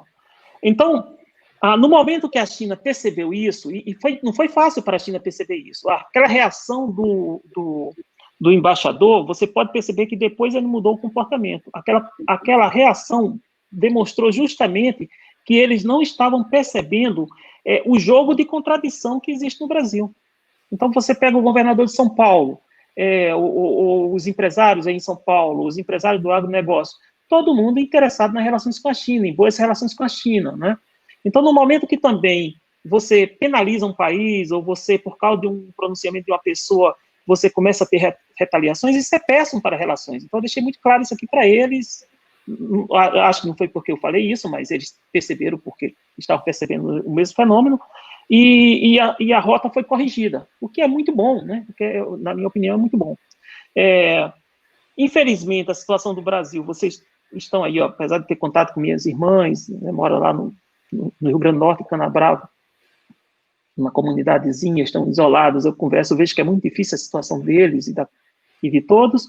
Vocês realmente estão com esse problema de uma grande inquietude, né, humana, em todos os sentidos. Então, não dá para canalizar energias, não dá para canalizar, digamos assim, pensamentos ou organizar ações que realmente se transforme em resultados benéficos para o conjunto da população. Eu reconheço isso, é uma limitação. Aliás, eu não sei se eu estou equivocado com a minha leitura, né? Eu realmente, apesar de acompanhar, mas eu não vivo, isso é complicado. Eu penso que essa crise está mostrando que a sociedade civil brasileira, ela está muito desestruturada e muito desorganizada. Então, é preciso pensar mecanismos de ação da sociedade civil que, independente de pessoas que ajam em direção absurda, como nós estamos vendo, né, aí, a partir do governo. Por que absurda? Primeiro, porque estimula o conflito, primeiro, porque minimiza a própria epidemia, etc. Então, independente disso, independente de governos, até mesmo de governos estaduais, prefeitos, etc., essa sociedade civil pudesse dar, né, perspectiva para a população. Eu tenho pensado, por exemplo, numa rede de médicos, doutores, etc., especialistas das universidades públicas ou não, ou enfim, dos hospitais, orientando, né, discutindo isso, mas assim que a sociedade percebesse que aquilo existia, né, que existe. Mas nós realmente estamos em níveis assim muito, como sociedade civil, muito fragmentados, né, aconteceram muitas coisas, aí talvez eu acho que o Brasil nunca teve isso. O Darcy Ribeiro até aponta essa causa, né, de um Brasil fragmentado, onde as pessoas não tiveram mecanismos para se perceber e se ver, como um dos elementos ainda para que a gente não concretize o que precisa concretizar, que é o brasileiro se percebendo o outro e junto buscando caminhos para a construção do Brasil, se apropriar do Brasil, tomar conta do Brasil. Mas eu penso que com essas novas mídias, nós vamos entrar numa nova fase. Estou muito esperançoso. É isso. Obrigado, Medeiros. Dando continuidade nessa segunda rodada aqui com os nossos participantes, e como eu disse, muitas perguntas, muitos comentários aqui direcionados ao nosso companheiro médico Nair. Eu vou passar algumas dessas perguntas que eu queria que o senhor respondesse, mas aqui muitos elogios que são colocados, inclusive te colocando como candidato a prefeito de Belo Horizonte, como eu já disse anteriormente. Até se você quiser comentar se você já pensou na hipótese, está aí colocado. Mas tem muitas questões aqui relacionadas à saúde, não é isso? Então, tem duas perguntas importantes. Tem uma companheira que é de uma associação de coleta seletiva, ela pergunta se tem uma previsão de quando a coleta seletiva reiniciará em Belo Horizonte, sabendo que esses trabalhadores aí já são vulneráveis, né? Então, como eles poderão exercer o seu trabalho novamente? Tem uma pergunta aqui da Iolene, que é participante ativa do nosso programa, a quem a gente agradece. Ela pergunta se tem uma previsão das voltas às aulas em Belo Horizonte, das escolas, eu acho que no caso ela está colocando das escolas, mas também, se eu puder falar também sobre no caso das universidades, né? E a Miroca pergunta qual que é a análise que o senhor faz da região metropolitana. Nós que somos daqui sabemos que Belo Horizonte, né, é o centro aqui de uma grande região metropolitana, com cidades grandes, e, claro, influencia. Se aqui nós temos uma política pública bem desenvolvida, como já foi relatado, não podemos dizer o mesmo, infelizmente, das outras cidades. E como está tudo muito integrado, e agora voltou essa circulação maior a partir de segunda-feira, como está o caso da região metropolitana e como influencia. Assim também, o professor Nair, se o senhor puder dizer, porque o sistema de saúde aqui de Minas, a gente conhece, é muito concentrado na capital, né? As altas complexidades são concentradas aqui e as cidades do interior utilizam o sistema de ambulâncias, né? Eu sei porque eu sou do interior e minha cidade sempre manda os doentes aqui para Belo Horizonte. Então, isso, claro, apesar da gente ter uma política bem desenvolvida aqui, mas nós somos muito influenciados pela região metropolitana e por outras cidades. Então, se eu pudesse comentar sobre isso, né, vou passar para o senhor. O Herbert também aqui, que é o Herbert Abel, que é um participante ativo do nosso programa, diz que a sobrinha dele, a Gabriela Gomes, é sua aluna na Faculdade de Medicina, para o senhor dar 10 para ela. Isso a gente não pode pedir. Mas o resto a gente quer saber. Por favor. Então, antes de começar, eu queria citar, né, o Zé Medeiros falou do Darcy Ribeiro, desse garçamento da sociedade, da nossa sociedade estar desorganizada. Só para lembrar, para quem não sabe, nós temos duas redes, né, de médicos. Tem uma rede que é mais antiga, né, que eu vou falar, que é a Rede de Médicos e Médicas Populares, que ela é nacional, se articula entre vários colegas que, né, que tem essa pegada mais de fortalecimento do SUS e tudo mais. Nós estamos tentando organizar dessa rede, e recentemente, aí, né, na sua terra, no Rio Grande do Norte, nós começaram a fundação de uma rede, a Associação Brasileira de Médicos e Médicas pela Democracia, que nós estamos tentando expandir, está difícil, é claro, mas a gente já tem uma rede, já tem um estatuto, já tem o Núcleo de Minas Gerais, inclusive junto com a Alvorada, produziu uma cartilha do SUS muito bem feita, desenhada pelo nosso colega médico, cartunista Ló, e com a ajuda da Sônia, de vários companheiros da Associação Brasileira de Médicos e Médicas pela Democracia. Vai começar já, nós imprimimos, vai começar a distribuir junto à população mais vulnerável uma cesta básica e a cartilha e a máscara do dourado aí. Então, vamos lá. Em relação à coleta coletiva, é uma coisa que me preocupa, claro, para todos nós, né? A vulnerabilidade dessas pessoas, e parece, assim, eu não fiquei muito ligado nessa demanda, mas eu vou até ver agora com mais cuidado, que parece que a condição sanitária dos coletadores de material reciclado era muito precária.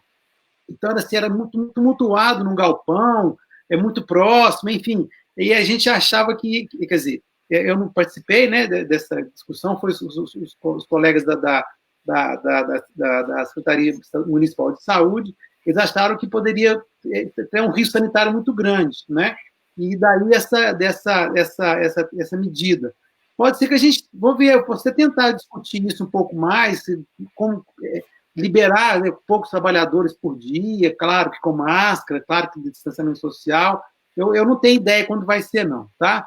Essa pergunta, volta às aulas, eu acho que eu tenho falado o seguinte, volta às aulas, nós vamos ter que sair um dia, não dá para ficar 2 anos na caverna, né? Lá, né? Que não tem jeito. Porque ficar na caverna, a gente sabe, já que falou daqui da questão social, né, do Brasil, o país gerando cada vez mais pobreza, né? E uma hora nós vamos ter que sair, esse vírus vai ficar endêmico, ou seja, esse é um vírus que vai circular igualzinho, como se fosse um vírus da gripe, né, sazonal, vai ter mais um, né? A vacina, eu acho que vai chegar aí, tomara que primeiro chegue na China, porque eu acho que ela vai ter uma visão, né? O soft power chinês, ele vai investir, lógico, vacinar a sua população primeiro, óbvio, mas ele vai tentar produzir essa vacina para 7 bilhões de doses, né? Com custo, com certeza, acessível às populações mais carentes, com certeza. E vai demorar 2 anos para uma vacina estar pronta. Para distribuir, é mais um tanto, né? Então, menos de 2 anos e meio, a gente não vai ficar livre desse vírus. E a imunidade de grupo ou de rebanho não vai acontecer sem uma tragédia de grandes proporções, e nós não queremos que ela aconteça em pouco tempo. 2 anos é pouco tempo. Então, nós vamos ter que sair, não sei quando. Eu acho que agora, por azar nosso, esse nosso outono, nosso inverno, parece que vai ser um pouco mais frio, né? São Paulo sempre é frio, né, Cáritas? Mas aqui... 8 graus. Aqui, então, hoje de manhã fez 8 graus aqui em Belo Horizonte. Eu tenho um irmão que mora em Brumadinho e fez 6 graus. Então, a gente tem, aqui em Belo Horizonte, aqui, né, acho que na região sudeste, a gente tem que sair desse outono e inverno, onde circulam outros vírus, né, onde as pessoas ficam mais fechadas, lembrando que, né, o vírus transmite dentro de ambientes fechados em 90% das vezes, mais de 90% das vezes. Então, nós vamos ter que sair de forma organizada para a escola, eu acho que nós temos que discutir isso muito rapidamente. A tragédia que é deixar um menino da periferia sem escola, né, sem esse convívio, né, sem esse amparo social, né, vai gerar uma sequela que, para nós adultos, nessa quarentena, nesse isolamento, é uma sequela que vai ser tranquila, assim, né? Podemos ter um estresse pós-traumático, enfim. Uma criança vai ser uma sequela para a vida toda. E, assim, vai gerar mais pobreza ainda, né? Ele já não tem acesso à internet, a gente vê escolas privadas fazendo ensino à distância, etc. e tal, vai aumentar esse distanciamento social, a desigualdade social. Então, nós temos que, mais do que nunca, preparar. Isso não é o comitê da UFMG, não é o comitê da prefeitura, isso é uma percepção minha. Eu acho que é agosto. Eu acho que em junho e julho, né, nós vamos estar no meio desse turbulhão, desse redemoinho. Esperamos que na segunda travessia do Sussuarão, em julho, a gente consiga atravessar essa travessia, chegar do outro lado com menos perdas possíveis, com redução de danos, né? Então, eu acho que talvez a gente vai ter que voltar organizadamente. Eu acho que na cidade do interior, que Minas Gerais tem muita cidade do interior, muitas com baixa densidade demográfica. Eu tenho feito muitas aulas por parceria do Vale do Jequitinhonha, a gente tem feito os cursos aqui na medicina, curso de extensão junto com a medicina e a enfermagem. Eu tenho falado muito para muitos gestores dessas regiões do Vale de Jequitinhonha, principalmente, que eu conheço algumas cidades. Então, nós temos que refazer o nosso modelo, né?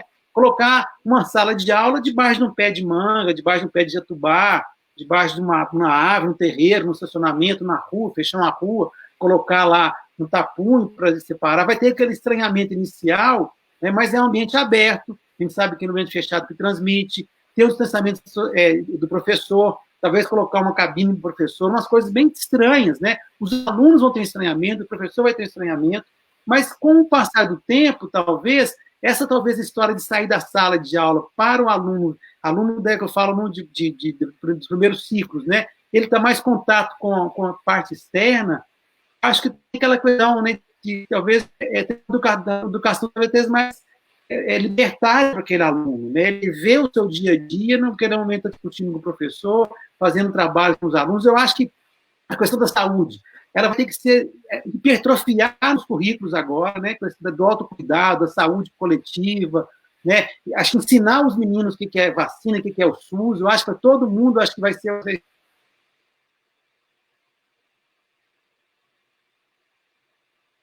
Né? A saúde vai ter que ser uma coisa fundamental, né? A partir de hoje. Se já era importante, a gente já falava um pouquinho de saúde sexual, principalmente, tal, que foi, né? Teve esse problema de censura, mas, enfim, eu acho que esse é um caminho. Eu acho que é mais ou menos isso, nós temos que sair.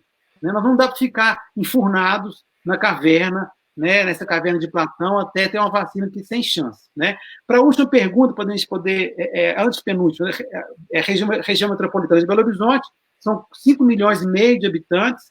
Aqui, Jaboticatuba está com R0 de 7, né? Ribeirão das Neves, que é um lugar que tem mais densidade demográfica, uma cidade de dormitório, muito pobre, Eu tive a oportunidade de trabalhar lá com o programa Mais Médicos, com os colegas cubanos. Eu conheci bem Ribeirão das Neves. Lá não tem como fazer isolamento social. Lá não tem, acho que tem 2 respiradores no hospital. Claro que essas pessoas de Ribeirão das Neves vão vir para cá. Né? E claro que nós vamos... o SUS é de todo, né? E isso vai impactar também nessa nossa visão de R0, de ocupação de leito. Nós, na Secretaria de Saúde, sabemos que nós vamos ter um amparo de várias cidades aqui da região metropolitana.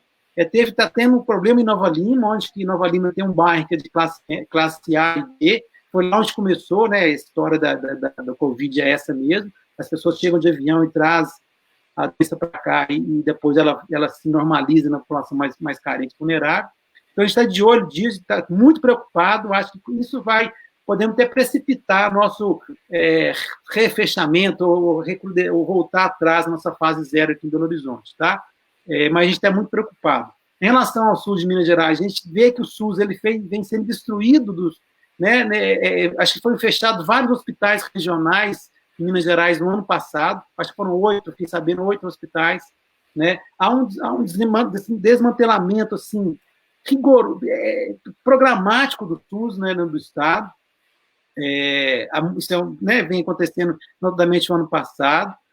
As regiões, né, o Cito Vale do Jequitinhonha aqui, que eu conheço um pouco, tem pouca estrutura hospitalar, né, e os polos regionais estão longe, né, as cidades são muito longe, né, são distantes uma da outra, até chegar o paciente para um CTI, ele, com certeza, ele pode até vir a falecer no trajeto. Então, acho que tem que repensar esse SUS em Minas Gerais, ele é muito ruim, né? O SUS de Minas Gerais ele é muito fraco, e essa emenda constitucional 95, que veio para, talvez, espero que não, e não é, né, a pá de cal do SUS, mas não vai ser, nós vamos revogar essa emenda, espero que revogue essa emenda. Eu acho que eu acho talvez a oportunidade de a gente repensar, né, o Estado mínimo que estão propondo, que começou lá com a Margaret Thatcher, Ronald Reagan, na década de 80, quem sabe esse não vai ser a pá de cal desse esse Estado mínimo, esse neoliberalismo radical, para a gente poder voltar atrás, né? Com o Estado mais forte, investindo em saúde, em educação. Então, acho que é isso que eu queria falar sobre essas. Espero ter respondido essas 4 questões aí.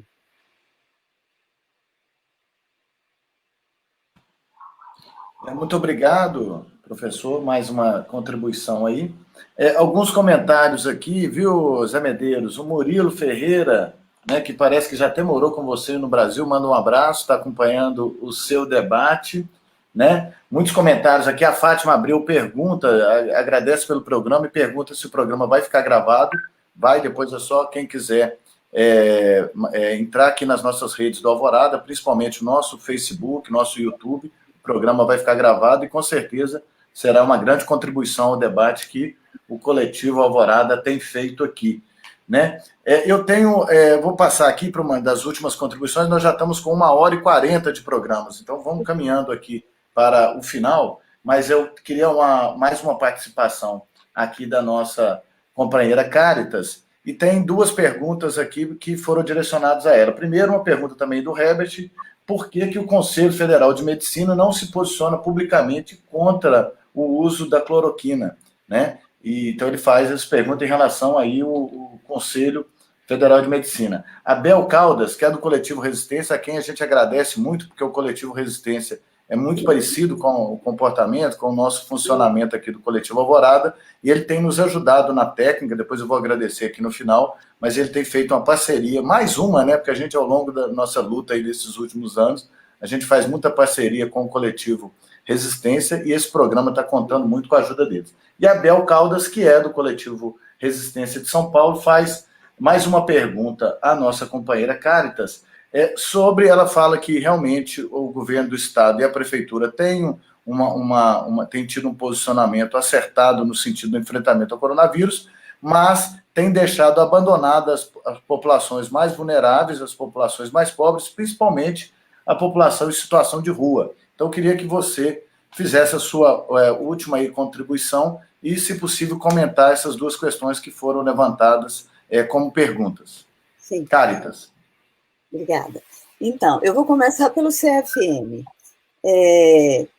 Não, na verdade, eu vou voltar um pouquinho. Eu vou falar sobre a Associação Brasileira de Médicos e Médicos pela Democracia, que o Nair falou sobre ela, e que nós temos uma seção em São Paulo, e da qual eu faço parte.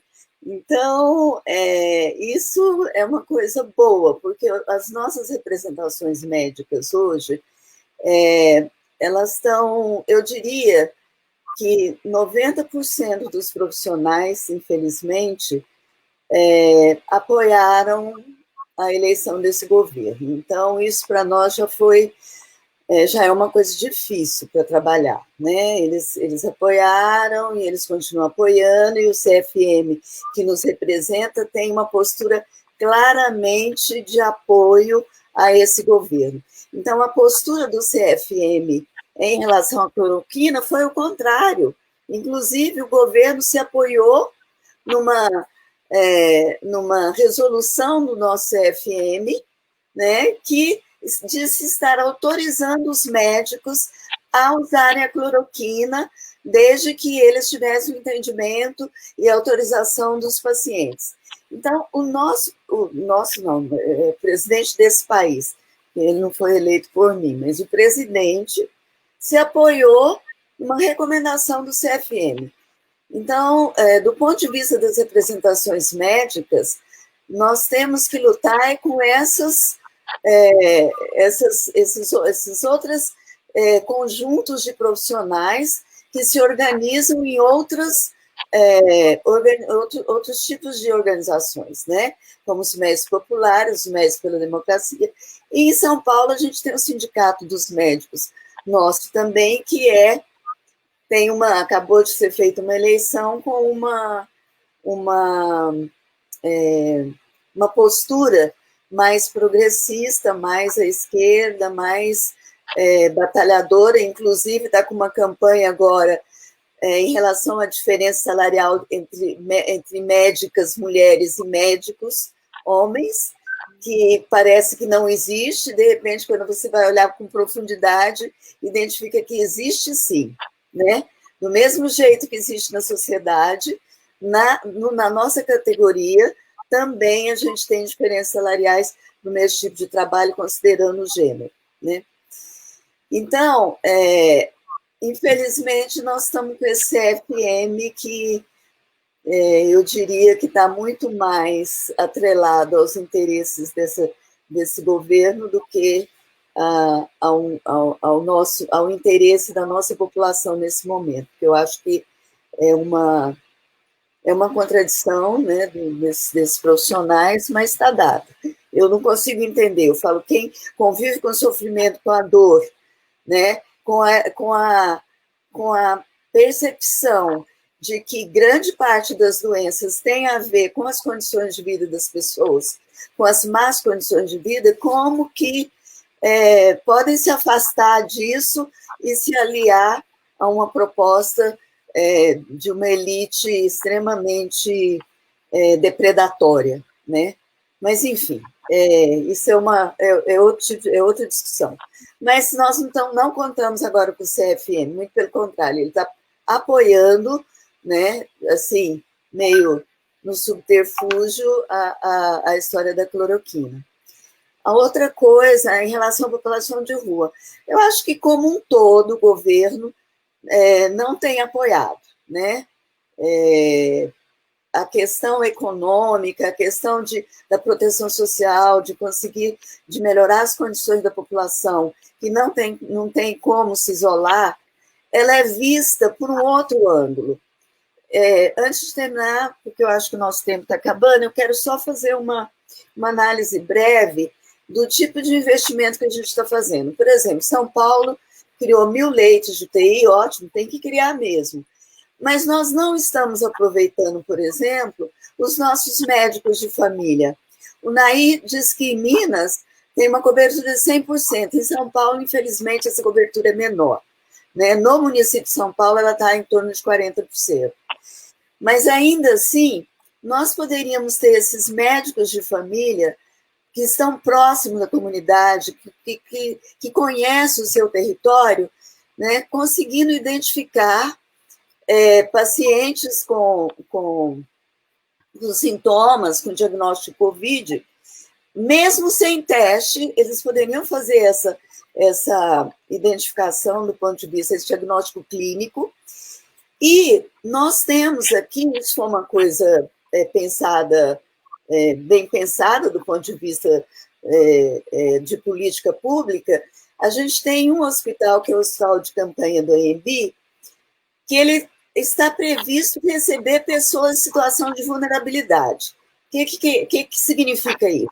Que se, digamos que o médico de família identifica um caso de uma pessoa no seu território que está contaminada, que está infectada com coronavírus e que mora numa casa que não tem condições dele se isolar dos seus familiares, né?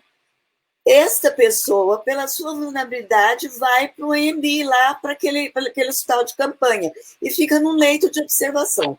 Na verdade, ela fica sendo isolada e observada. Então, mas falta uma articulação adequada. As pessoas ficam olhando para as UTIs, é importante que se olhe, mas antes de chegar na UTI, tem algumas coisas que nós podemos fazer, aproveitando a estrutura do SUS, os médicos de família, a equipe de saúde da família, né? Não quero falar o médico, a equipe de saúde da família, né? Para intervir nessa situação. E eu sinto que isso está um pouco frouxo aqui. E essa, por exemplo, é uma estratégia que o Nordeste está priorizando. Então, o Nordeste, não sei se vocês sabem, tem um comitê, né? O Nordeste está ficando quase independente, eu já estou querendo que eu já votaria para eles saírem do Brasil, criar o Brasil do Norte, e eu ia me mudar para lá. Mas, enfim, eles têm um comitê que é coordenado pelo professor, pelo cientista, doutor Nicoleles. E eles estão exatamente querendo aproveitar essa estrutura, né? Isso que aquele economista falou lá, de identificar os casos e isolar, eles vão tentar fazer isso com os profissionais, as equipes de saúde da família, né? Isso é um caminho para a gente tomar no meio dessas incertezas, mas com certeza não será suficiente, né? Felizmente não será suficiente, mas é um caminho. E em São Paulo, o governador está programando voltar às aulas em julho. Em relação à população de rua, uma das coisas interessantes que o governo fez, não sei se a Bel viu aqui em São Paulo, eles fizeram umas tendas com máquinas de lavar roupa, né, que é um lugar para os moradores de rua lavarem a roupa. Tem lugares em algumas comunidades, eles colocaram pias com torneiras e pias com água disponível para lavar as mãos, enfim, coisas desse tipo. Mas, por exemplo, essa é uma população que eu acho, pelas condições de vida, né, elas não têm condições, por exemplo, de acessar elas têm o direito, mas não têm condição de acessar esse auxílio aí dos R$600, né? Existem algumas organizações sociais que têm buscado ajudá-las, né, no sentido de dar acesso à internet para conseguir esse auxílio emergencial, mas é tudo na dependência do que a sociedade está conseguindo se organizar, mais do que de uma política de governo aqui no Estado. Você tem toda a razão em relação a isso. Não sei se respondi, era isso que eu tinha para dizer. Muito obrigado. Gente, o programa está excelente, é o programa mais extenso que nós já realizamos, né? Nós já estamos quase 2 horas de programa, já que faltam 10 minutos para completar 2 horas, vamos tentar concluir nisso aqui, vamos extrapolar um pouco pelo tema, pela importância, e por contar com vocês aí que têm participado, têm contribuído tanto, né? Aqui muitos comentários, a Miroca até sugere, ela fala aqui que a última atualização sobre Covid na página da Associação Médica Brasileira é de 24 de abril, para vocês terem ideia, enquanto em outras tem análise, tem artigos, e ela pede, inclusive, para entrar em outras páginas de associações médicas, por exemplo, americanas, europeias, africanas, que vão perceber através disso a diferença, como é a categoria aqui no Brasil e nesses outros países, que corrobora um pouco com o que a Caritas acabou de dizer aqui. Então, aqui muitos comentários, né, novamente reafirmando que o programa vai ficar aqui nas nossas páginas, depois pode ser visto. Além disso, você pode compartilhar, mandar para a família, mandar para todo mundo e ajudar na divulgação das importantes informações. Então, eu queria fazer só uma rodada final, realmente, de despedida, que teria que ser intervenções bem rápidas dos três aí, mas para despedir, e para se ficou aquela coisinha aí que queria comentar e que não ainda fez. Então, agradecendo todos, chamar na mesma ordem o José Medeiros para dar a sua despedida, e agradecer muito pela sua participação, viu? Que foi muito importante todas as informações que trouxe diretamente da China. Zé Medeiros. Estou aqui nesse país, mas o Brasil não sai do meu coração. Depois que eu descobri que no interior, aqui no China, tem macaxeira, lá no Rio Grande do Norte a gente tem uma macaxeira, né? Então, eu uso um aplicativo, peço aqui, o agricultor vai lá, arranca a macaxeira, coloca no saquinho e manda para cá em um dia e meio. Isso nós estamos falando de 1.500 quilômetros, chega na minha casa. Estou contando esse fato porque a minha vida ficou realmente mais feliz, mas estou mostrando também que a China se preparou para poder enfrentar situações adversas, né? Por isso eles ficam 30, 40 dias dentro de casa, se necessário, porque a sociedade mudou nesses últimos 5 anos de forma impressionante. Eu acompanhei esse processo de mudança. Eu penso que nós temos que nos inspirar, né, nas conquistas humanas, não importa onde elas apareçam, nós como humanos, temos que nos desarmar mais, né, aprender com as experiências uns dos outros, aí dentro do próprio Brasil. Eu sei de onde eu parti e eu sei que o Brasil vai dar certo. Porque ele nasceu para dar certo, apesar das gerações aí e dos desvarios, né, que não são poucos. Mas se o povo começar a se perceber, vai encontrar esse caminho. Parabéns às iniciativas já dos profissionais médicos, né, como os doutores, a doutora Caritas e o doutor Nair mencionaram, mas eu penso que é necessário um pouco mais. Por exemplo, é necessário que eu lá em Canabrava, a minha família lá em Canabrava, saiba sobre essa instituição. E tenha programas, tenha vídeos, tenha áudios. Em vez de eu procurar uma Globo, procurar uma CNN, eu procuro essas instituições. Nesse sentido, é necessário que os sindicatos façam mais encontros, entenderam? Nesse sentido, existem muitos grupos de pessoas maravilhosas, fazendo coisas maravilhosas, mas estão aí nas cavernas. Eu acho que agora é conectarmos, né? E nos solidarizarmos como sociedade nas diversas dimensões, da literatura, à medicina, à ciência, a tudo, né? É um pouco esse meu horizonte. Um grande abraço e fiquei realmente feliz porque aprendi também com os médicos, né? Que estavam aí informando de forma bem precisa o que está acontecendo de acordo com a percepção e a vivência de vocês. Obrigado de coração. E obrigado a Kérisson por essa oportunidade. Obrigado, viu, Medeiros, que deu uma importante contribuição diretamente do outro lado do mundo. Medeiros foi um militante atuante aqui no Brasil. Lembro na época que ele foi presidente da Associação Nacional dos Pós-Graduandos, né? Ele fez todo mestrado, doutorado, tudo aqui no Brasil, e hoje representa tão bem nosso país aí na China.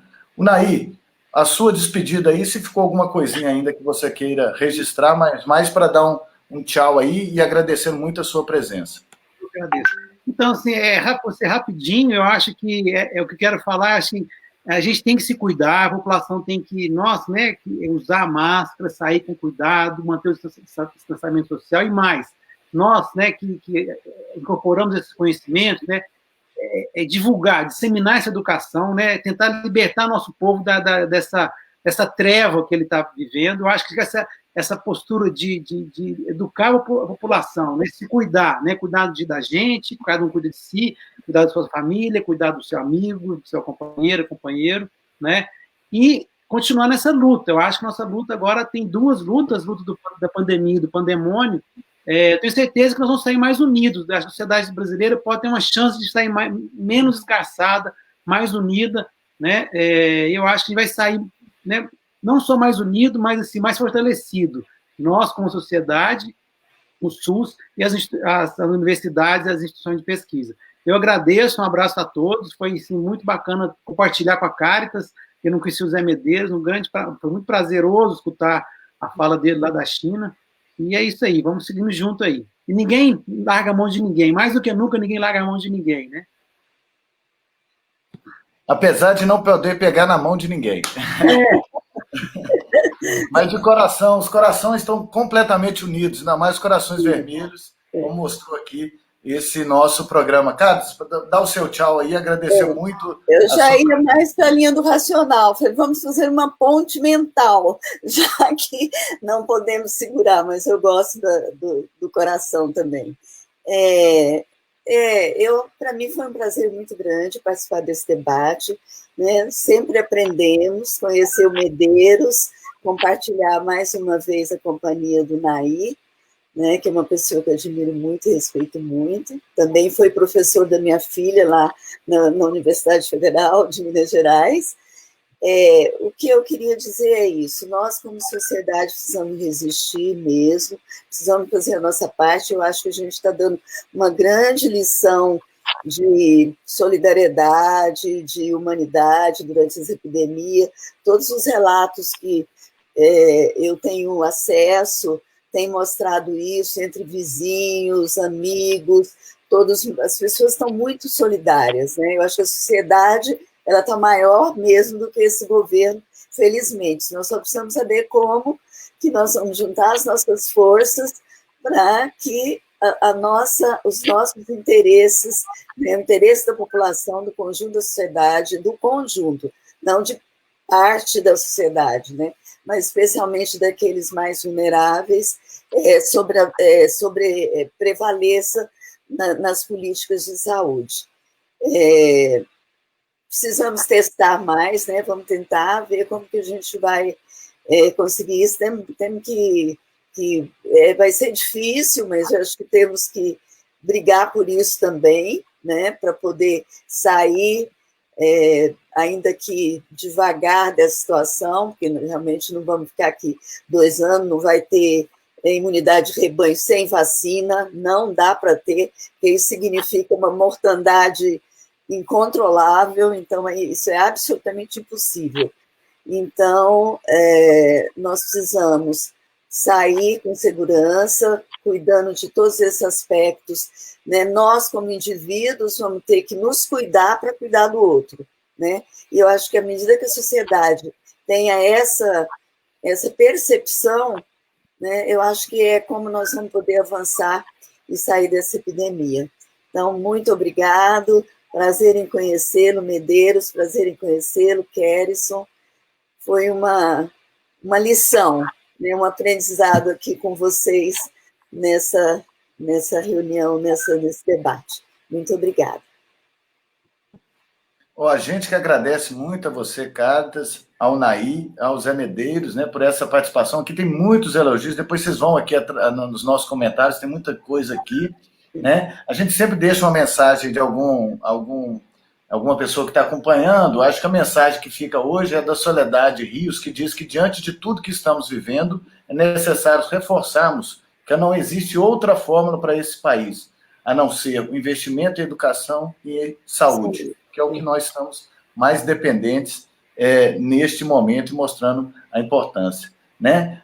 Também tem um aqui que é a Ângela, né, que tem participado muito. A Ângela diz que é obrigado pelo excelente programa. Então, a gente que agradece muito vocês três aí, que contribuíram nesse nosso 3º programa. Todos os programas, eles têm trazido aqui importantes debates. E tem aqui alguém que eu não estou vendo o nome aqui, mas alguém que usou o seguinte texto aqui: ai, que saudade de uma manifestação, né, minha filha? Então nós estamos com uma saudade danada, porque o Coletivo Alvorada, ele é essencialmente de intervenções urbanas, ele nasceu isso, de muita passeata, muita manifestação, muitas intervenções aqui no cenário da cidade, e nós estamos impossibilitados, e a gente criou esse cantinho aqui para a gente ficar no aconchego dos revolucionários, dos humanistas, né, para a gente permanecer nesse debate unidos, né, através da rede, para enfrentar todas essas atrocidades que acontecem no mundo e muito mais em grande quantidade aqui no nosso país com esse governo. Então foi um excelente debate, que que vocês podem compartilhar e acompanhar aqui nas nossas páginas.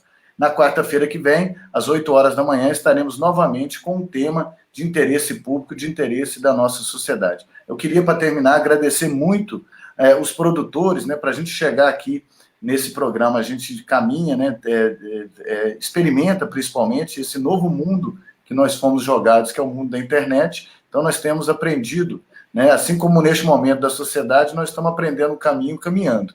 E aí, esse programa aqui é um fruto de um esforço coletivo, que a gente agradece muito ao coletivo Resistência, de São Paulo, que principalmente o Emílio e a Abel, que tem ajudado aqui na nossa assistência, os nossos produtores aqui de Belo Horizonte, né, que é a Alexandra, que nos ajuda muito, o Israel do Vale e o Pedro Martins, que essa equipe que tem produzido e trazido esses debates aqui importantes. Então, a gente convida todo mundo para curtir as nossas páginas do Alvorada, curtir as nossas redes sociais, compartilhar esse programa e convidar todo mundo, inclusive os 3 participantes, para na próxima quarta-feira, às 8 horas da manhã, porque é a Alvorada, né? Então, por isso, a gente faz logo da manhã, não exatamente quando o sol nasce, mas quando já está possível a gente fazer um debate com acompanhamento. Então, muito obrigado a todos e a todas pelo acompanhamento, e semana que vem nós estaremos aqui no mesmo local, no mesmo horário, também fazendo um debate importante. Muito obrigado aí para vocês. Tchau.